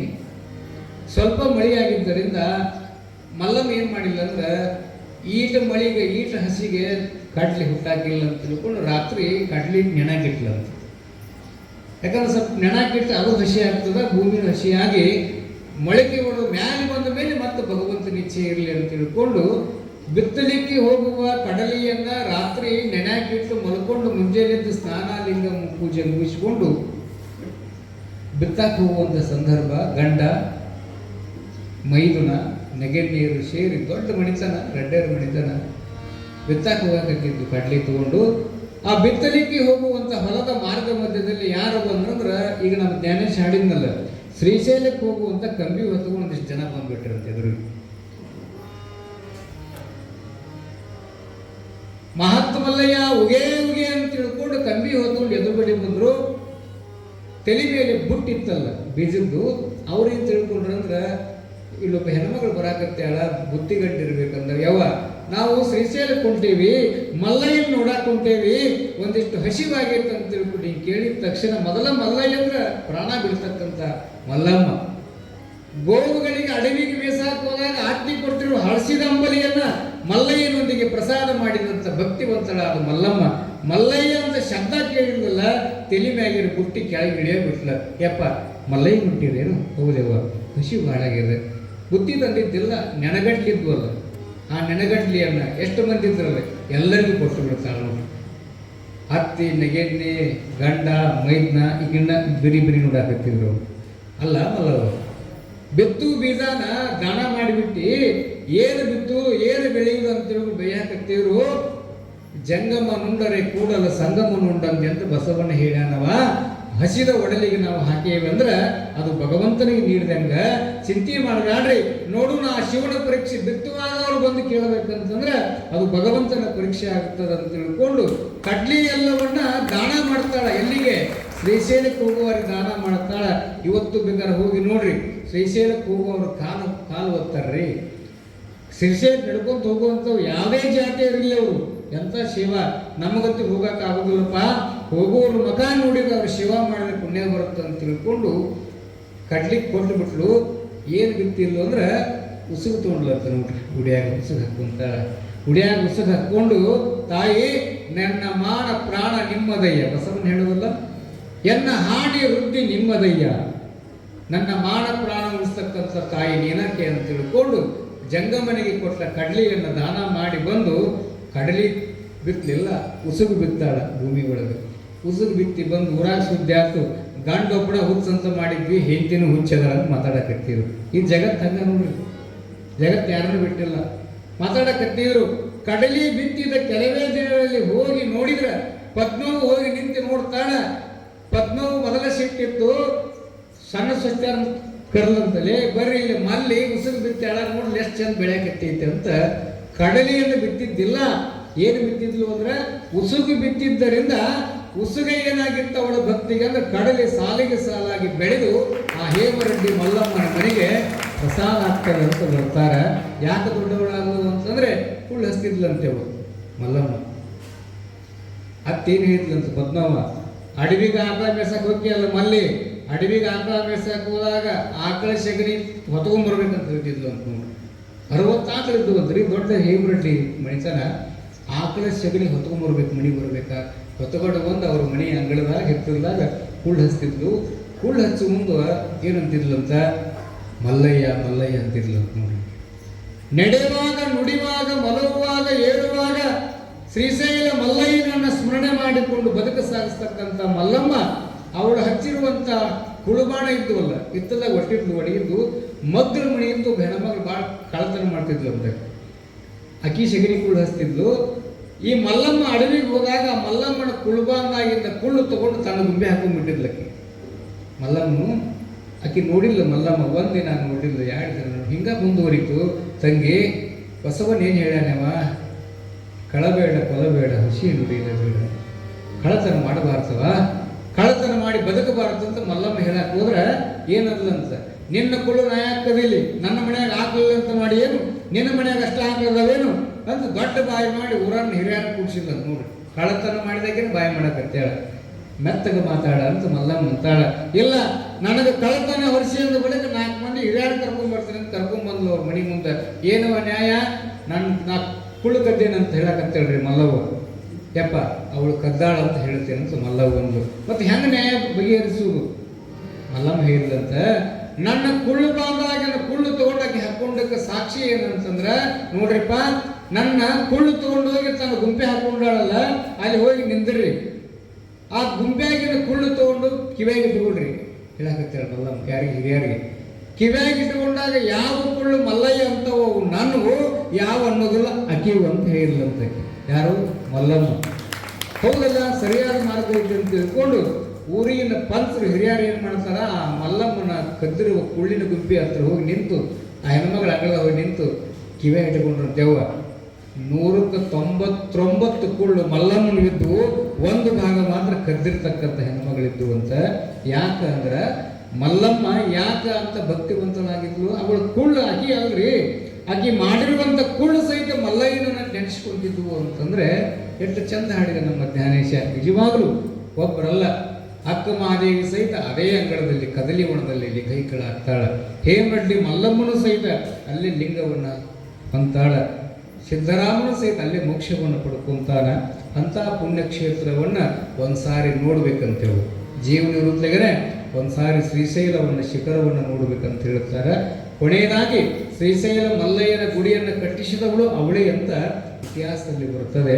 ಅಂಥ ಭಕ್ತಿವಂತ ಹೆಣ್ಣು ಮಗಳು ಈ ಭೂಮಿ ಮೇಲೆ, ಅದು ಈ ಭೂಲೋಕದಲ್ಲಿ ಹುಟ್ಟಿದ್ದು, ಈ ಮಣ್ಣಿನ ಗುಣ, ಇಲ್ಲಿರುವಂಥ ಮಹಾತ್ಮರ ಆಶೀರ್ವಾದ ಅನ್ನುವಂಥ ಮಾತನ್ನು ಇಲ್ಲಿ ಮತ್ತೊಮ್ಮೆ ತಮ್ಮೆಲ್ಲ ತಿಳಿಸ್ತಾ ಇಂದಿನ ಮಹಾಪುರಾಣ ಮಂಗಳಾಗ್ತದೆ. ತಾವೆಲ್ಲರೂ ಕೂಡ ಶಾಂತಚಿತ್ತರಾಗಿ ಗುರುಗಳ ಪಾದ ಪೂಜೆಯಲ್ಲಿ ನಾವೆಲ್ಲರೂ ಭಾಗಿಯಾಗೋಣ ಅನ್ನುವಂಥ ಮಾತನ್ನು ತಿಳಿಸ್ತಾ ಎಲ್ಲರೂ ಇನ್ನೊಮ್ಮೆ ಜೋರಾಗಿ ಜಯಘೋಷ ಮಾಡಬೇಕು.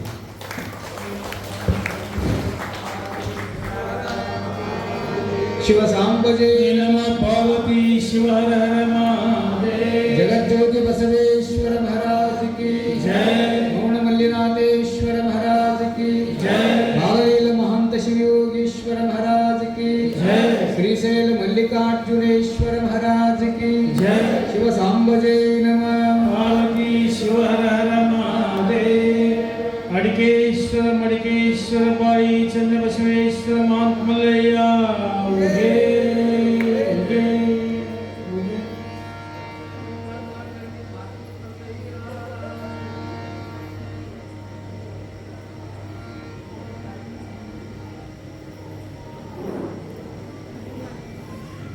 ಉಗೆ. ನಮ್ಮ ನಿಮ್ಮೆಲ್ಲರಿಗೆ ಪುರಾಣ ಪ್ರವಚನದ ಸುಧೆಯನ್ನು ನೀಡಿರ್ತಕ್ಕಂತಹ ಪರಮ ಪೂಜ್ಯರು, ಹೃದಯದ ಪೂಜ್ಯರಾಗಿರ್ತಕ್ಕಂತಹ ವೀರೇಂದ್ರ ಶಾಸ್ತ್ರೀಜಿಯವರಲ್ಲಿ ಅನಂತ ಕೃತಜ್ಞತಾಪೂರ್ವಕ ಶರಣಾರ್ಥಿಗಳನ್ನು ಸಲ್ಲಿಸ್ತಾ, ಇವತ್ತಿನ ದಿವಸದ ಚಿಕ್ಕನಂದಿಯ ಹಿರೇನಂದಿಯ ಸಂಪೃಕ್ತರಾಗಿರ್ತಕ್ಕಂತಹ ಶ್ರೀ ಬಸಯ್ಯ ಹಿರೇಮಠರವರು ಅವರ ವೇದಿಕೆಯ ಮೇಲೆ ಬಂದು ಪೂಜ್ಯರಿಗೆ ಮಾಲಾರ್ಪಣೆಯನ್ನು ಮಾಡಬೇಕು ಅಂತ ಹೇಳಿ ಅವರನ್ನು ನಾನು ವಿನಂತಿಸಿಕೊಳ್ತಾ ಇದ್ದೇನೆ.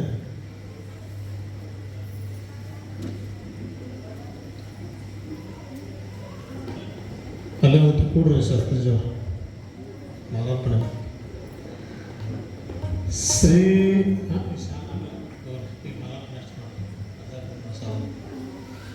ಶ್ರೀ ಗುರು ಬಸವಲಿಂಗಾಯ ನಮಃ.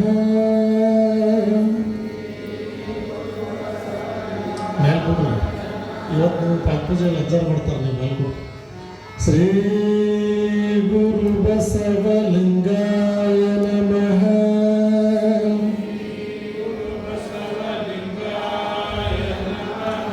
ಶ್ರೀ ಗುರು ಬಸವಲಿಂಗಾಯ ನಮಃ.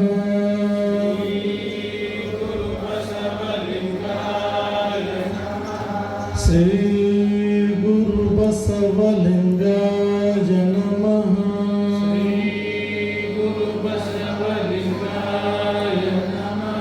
ಶ್ರೀ ಗುರು ಬಸವಲಿಂಗಾಯ ನಮಃ.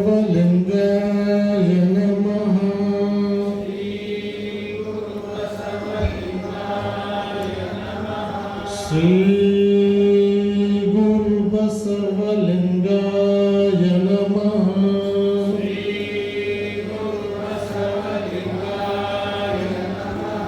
ಶ್ರೀ ಗುರು ಬಸವಲಿಂಗಾಯ ನಮಃ.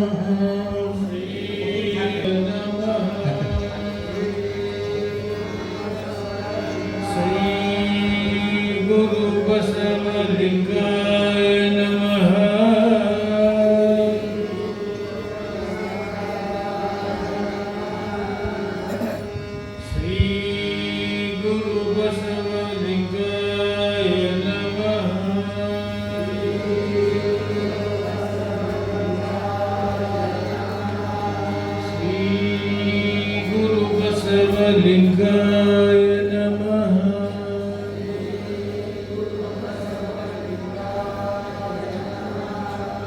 ಶ್ರೀ ಗುರು ಬಸವಲಿಂಗಾಯ ನಮಃ.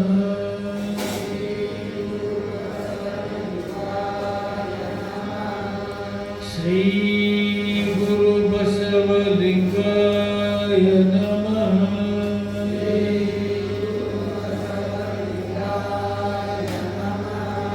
ಶ್ರೀ ಗುರು ಬಸವಲಿಂಗಾಯ ನಮಃ. ದಾಸೋಹ ಸೇವೆಯನ್ನು ನೆರವೇರಿಸಿ ಹಿರೇನಂದಿ ಗ್ರಾಮದಿಂದ ಆಗಮಿಸಿರ್ತಕ್ಕಂತಹ ಸದ್ಭಕ್ತರು ಶ್ರೀ ಬಸಯ್ಯ ಹಿರೇಮಠರವರು ಇವತ್ತಿನ ದಿವಸ ಅಜ್ಜವರು ಕ್ರಿಯಾಪಾದೋದಕ. ಇವತ್ತಿನ ಪಾದೋದಕ ಅಂದ್ರೆ ಏನು ಅಂದ್ರೆ ಇದಕ್ಕೆ ಕ್ರಿಯಾಪಾದೋದಕ ಅಂತ ಕರೀತಾರೆ. ಈ ಪಾದೋದಕಕ್ಕೆ ಎಷ್ಟೊಂದು ಮಹತ್ವ ಐತಿ ಅಂದ್ರೆ ಆ ಮಹಾತ್ಮರಾಗಿರತಕ್ಕಂಥವರ ಅಷ್ಟಾಭರಣಗಳಲ್ಲಿ ಏನು ಬರ್ತದೆ ಅಂದರೆ ಗುರು, ಲಿಂಗ, ಜಂಗಮ, ಪಾದೋದಕ, ಪ್ರಸಾದ ಅಂತಕ್ಕಂತಹದ್ದು. ಆ ಗುರುವಿನಿಂದ ಬಂದಿರತಕ್ಕಂತಹದ್ದು ಏನು ಫಲ ಅಂತಂದ್ರೆ ಪಾದೋದಕ ಅಂತಕ್ಕಂತಹದ್ದನೇ ಫಲ ಅಂತಕ್ಕಂತಹದ್ದು.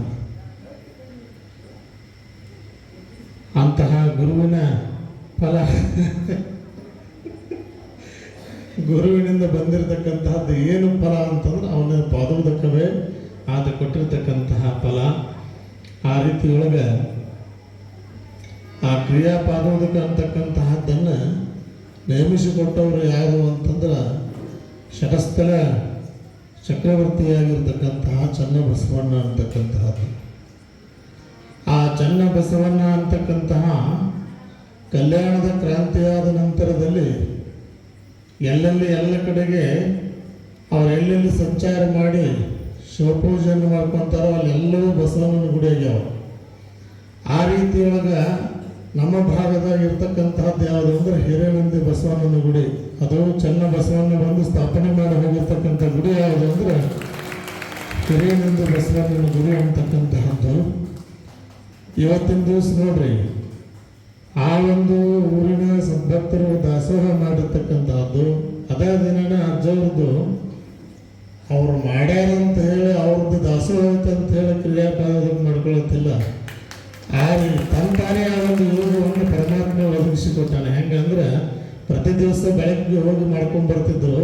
ಆದರೆ ಇವತ್ತು ಅನಿವಾರ್ಯ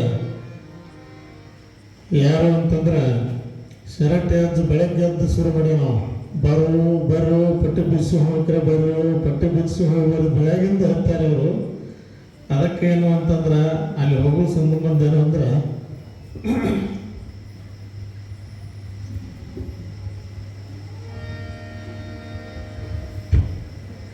ಅಲ್ಲಿ ಹೋಗೋದು ಸಲುವಾಗಿ ಬೆಳಗ್ಗೆ ಆಗಲಿಲ್ಲ.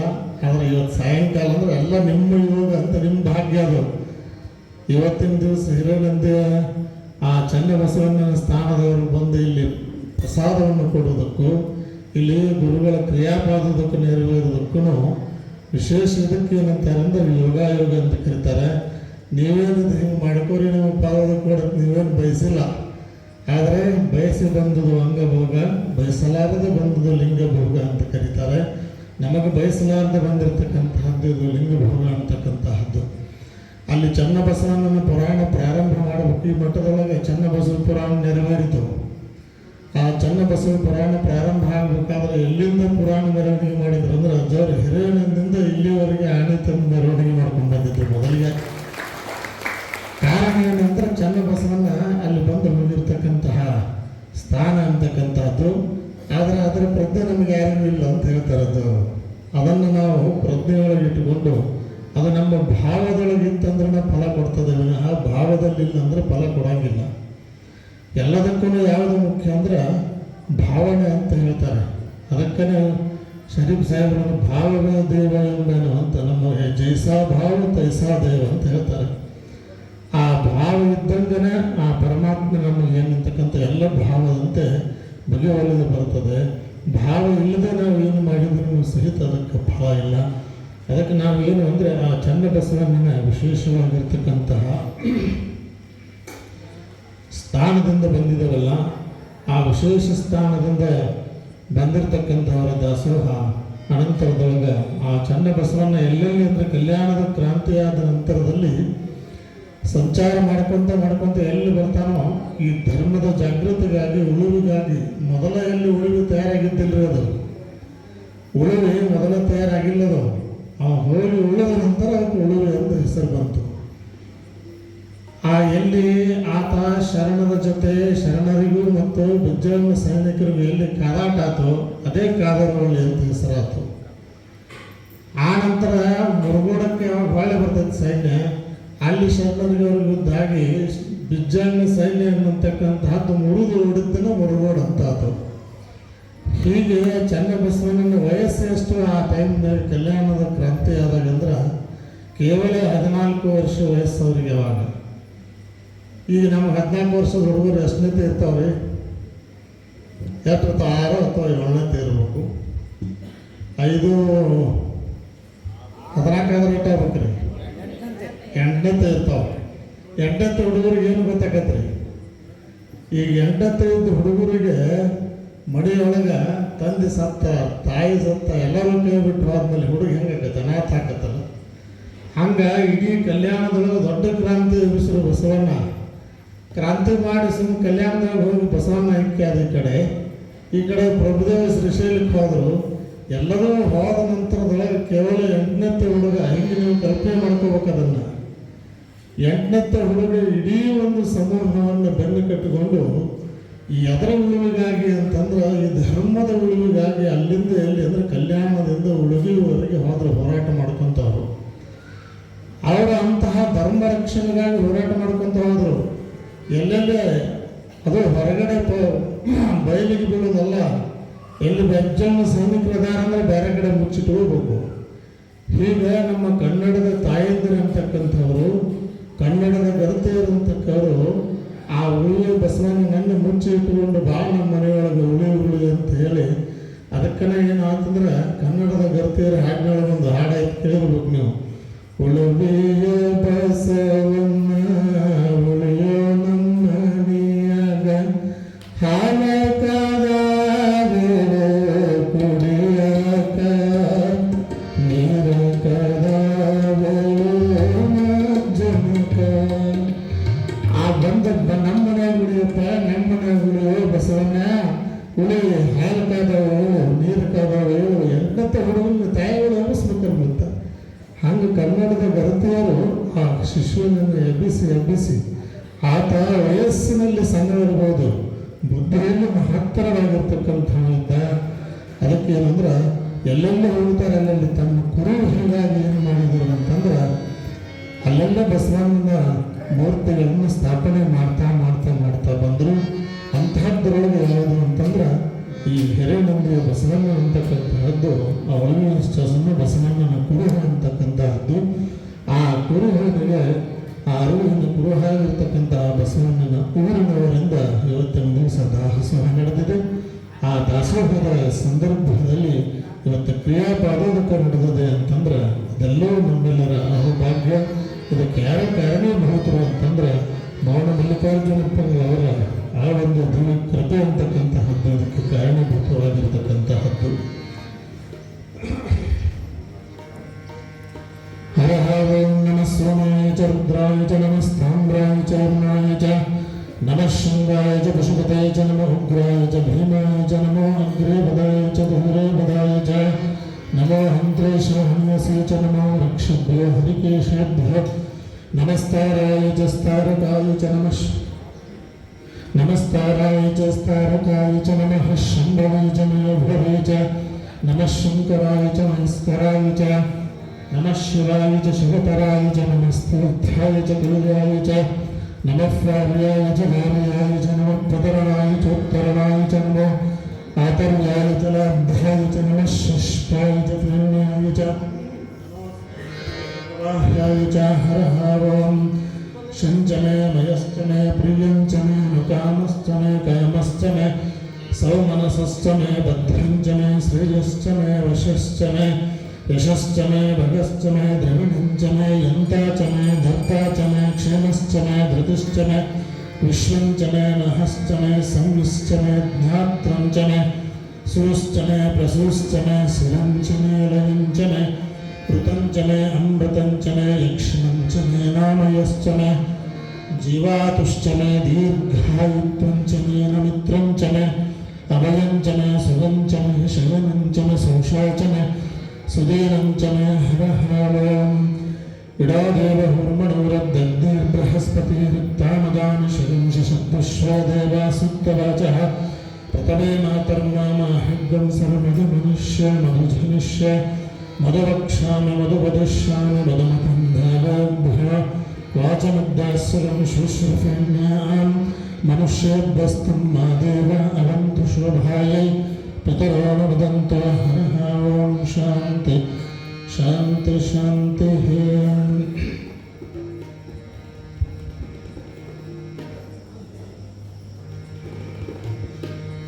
हरः ॐ श्रीमृत्युञ्जय वज्रकवचस्तोत्रमहामन्त्रस्य परमेश्वर ऋषिः अनुष्ठच्छन्दः श्रीमृत्युञ्जय रुद्रो देवता ॐ बीजं ಎಲ್ಲರೂ ನಮ್ಮ ಜಗದಾಗ ಎಲ್ಲ ಎದ್ದು ನಿಂತ್ಕೊಂಡು ಆ ಪೂಜೆ ಮಾಡೋದ ಸಂದರ್ಭದೊಳಗೆ ಎದ್ದು ನಿಂತ್ಕೋಬೇಕು. ಹರಃ ಓಂ ಶ್ರೀ ಮೃತ್ಯುಂಜಯ ವಜ್ರಕವಚ ಸ್ತೋತ್ರ ಮಹಾಮಂತ್ರಸ್ಯ ಪರಮೇಶ್ವರ ಋಷಿಃ ಅನುಷ್ಠಚ್ಛಂದಃ ಶ್ರೀ ಮೃತ್ಯುಂಜಯ ರುದ್ರೋ ದೇವತಾ ಓಂ ಬೀಜಂ ಶ್ರೀಂ ಶಕ್ತಿಃ ಹ್ರೀಂ ಕೇಲಕಂ ಶ್ರೀ ಸಾಂಬ ಸದಾಶಿವ ಪ್ರಸಾದ ಸಿದ್ಧಾರ್ಥೆ ಮಮ ಶತ್ರುನಾಶ ಸಕಲ ಪಾಪಕ್ಷೋ ಭಕ್ತಮುಕ್ತಿ ಸಿದ್ಧಾರ್ಥೆ चतुर्वद फलपुरुषार्थे जपैर्विनियोगः ॐ मंगिष्टाभ्यां नमः ह्रीं तर्जनीभ्यां नमः ह्रीं निर्दमाभ्यां नमः ह्रीं नमामिकाभ्यां नमः ह्रीं कनिष्ठिकाभ्यां नमः तत्करतलकरपृष्ठाभ्यां नमः ह्रीं हृदयाय नमः ह्रीं सरसे स्वाहा ॐ शिखाय वशगा ह्रीं कवचाय ह्रीं नेत्रत्रयाय औषधः प्रास्त्राय पदयति शरणन्यास ॐ यं ह्रं ईशानाय नमः शिरसि ॐ ह्रीं तत्पुरुषाय नमः मुखे ॐ श्रीं ह्रं मधुराय नमः हृदये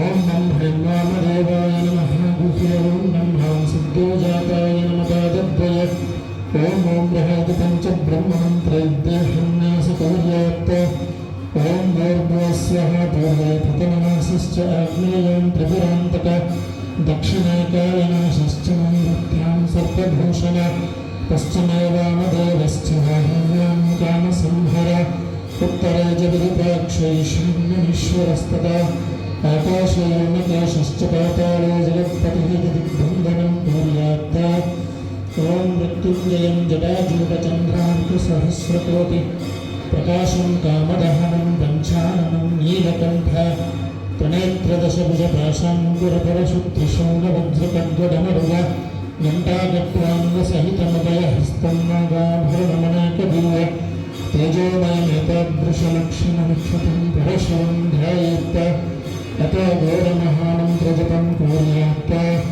ॐ प्रस्फुरस्फुरघोरघोरतमतमरूपरितमतमरूपचटचटपचटपचट कः कः वमवमाभिन्नभिन्नघातय ॐ पट्टित्तघोरमहामन्त्रजपेत्त ॐ मृत्युञ्जय त्र्यम्बकवपुरान्तक मां रक्ष रक्ष महामृत्युभिन्नाशय नाशय हस्तपादकुक्षनेत्रश्लोभागभिन्नाशय विनाशय सर्वाङ्गरोगभयमुत्सन्दय सर्वग्रहपीडां निवारय शीतोष्णपित्तस्तेष्णजिह्वादिन्तनासिकद्रंष्ट्वरादिन्नाशय नाशय नानाशस्त्रपरशुरां कुशपाशकद्भुजं छन्दचन्द मार्गभयं दुर्गभयं भिनभयं विषभयं शमय कवितुरगवाग्रसिंहादिनानाकूलं मृगभयं विनाशय विनाशय सर्वभूतप्रेतपिशाच ब्रह्मराक्षसान् सन्त्रासय अनन्तवासुकतक्षकर्कोटकशङ्कपालजयपद्मादिसर्पभयं नाशय नाशय शरमन्त्रपरमन्त्रपरकुटलपरबुद्धाचोदनं मुद्रावय मम शत्रून्मुच्छाटय ममाभयं गुरुको नरगर्वान् मामध्वरोद्धर मृत्युञ्जय कवचेन मायाच्छादय कालान्तकमृत्युञ्जय परशुव नमस्ते नमस्ते नमः फलश्रुतो मृत्युञ्जयस्य कवचस्तोत्रमेतद्वरामनेयः पुमान् पठ्यते सदा प्रदोषे छात्रया प्रभाते शुभवासरे यने ग्रहणे काले अनायां शयेतते ಜರಾಪ ಆರ್ತಿ ತಗೋರಿ, ಯಾರ್ಯಾರು ಆಗ್ಬೇಕಂದ್ರೆ ಅಷ್ಟು ಆರ್ತಿ ಹಿಡ್ಕೋರಿ. ಜರಾಪಸ್ಮಾರ ಕುಷ್ಟಾದಿದಾಪಜ್ವರ ನಿವಾರಣಂ ನಿತ್ಯನಿತ್ಯ ನಿಗತಯುಕ್ತಂ ಪುತ್ರಾರ್ತೆ ಪುತ್ರ ಸಂಪದಂ ಜ್ಞಾನಾರ್ಥ ಲಭತ ಜ್ಞಾನಂ ಮೋಕ್ಷಾರ್ಥ ಮೋಕ್ಷಮಾಪ್ನುಯಾತ್ ಇತಿ ಮೃತ್ಯುಂಜಯ ವಜ್ರಕವಚ ಸ್ತೋತ್ರ ಸಮಾಪ್ತಂ. ಹರಃ ಓಂ ಅಶ್ಯ ಶ್ರೀ ರುದ್ರಕವಚ ಸ್ತೋತ್ರ ಮಹಾಮಂತ್ರಸ್ಯ ಪೂರ್ವಾಸಋಷಿಃ ಅನುಷ್ಠಚ್ಛಂದಃ ತ್ರ್ಯಂಬಕ ರುದ್ರೋ ತ್ರ್ಯಂಬಕ ತ್ರ್ಯಂಬಕ ತ್ರ್ಯಂಬಕ ತ್ರ್ಯಂಬಕ ತ್ರ್ಯಂಬಕ ರುದ್ರೋ ದೇವತಾ. ಓಂ ಬೀಜಂ ಶ್ರೀಂ ಶಕ್ತಿಃ ह्रीं केलकं श्री सांब सदाशिव प्रसाद सिद्ध्यर्थ मम शत्रुनाश सकल पापक्षय भक्तिमुक्ति सिद्ध्यर्थ चतुर्मुद फल पुरुषार्थ जपे विनियोगः मां मंगुष्टाभ्यां नमः. ह्रीं तर्जनीभ्यां नमः. ह्रीं मध्यमाभ्यां नमः. ह्रीं अनामिकाभ्यां नमः. ह्रीं कनिष्ठिकाभ्यां नमः. वक्रतलकरभ्रष्टाभ्यां नमः. मां हृदयाय नमः. ह्रीं शिरसे स्वाहा. ह्रीं शिखाय वशत. ह्रीं कवचाय ह्रीं नेत्रत्रिभूषणः. ह्रस्त्राय पटैति षडङ्गन्यास. ॐ यं ह्रं ईशानाय नमः. शिरसे ॐ वां ह्रैं तत्पुरुषाय नमः. मुखे ॐ श्रीं ह्रीं नगोराय नमः. हृदय ॐ नं ह्रीं वामदेवाय नमः. गुहे ॐ नं ह्रीं सद्योजाताय नमः. पादद्वये ओम ओम रहेद पंच ब्रह्मन्त्रयोन्यासमनुयात्. ओम भूर्भुवस्वः भूर्भुवः प्रथमनाशश्च आग्नेयां चतुरान्तक दक्षिणं पालः.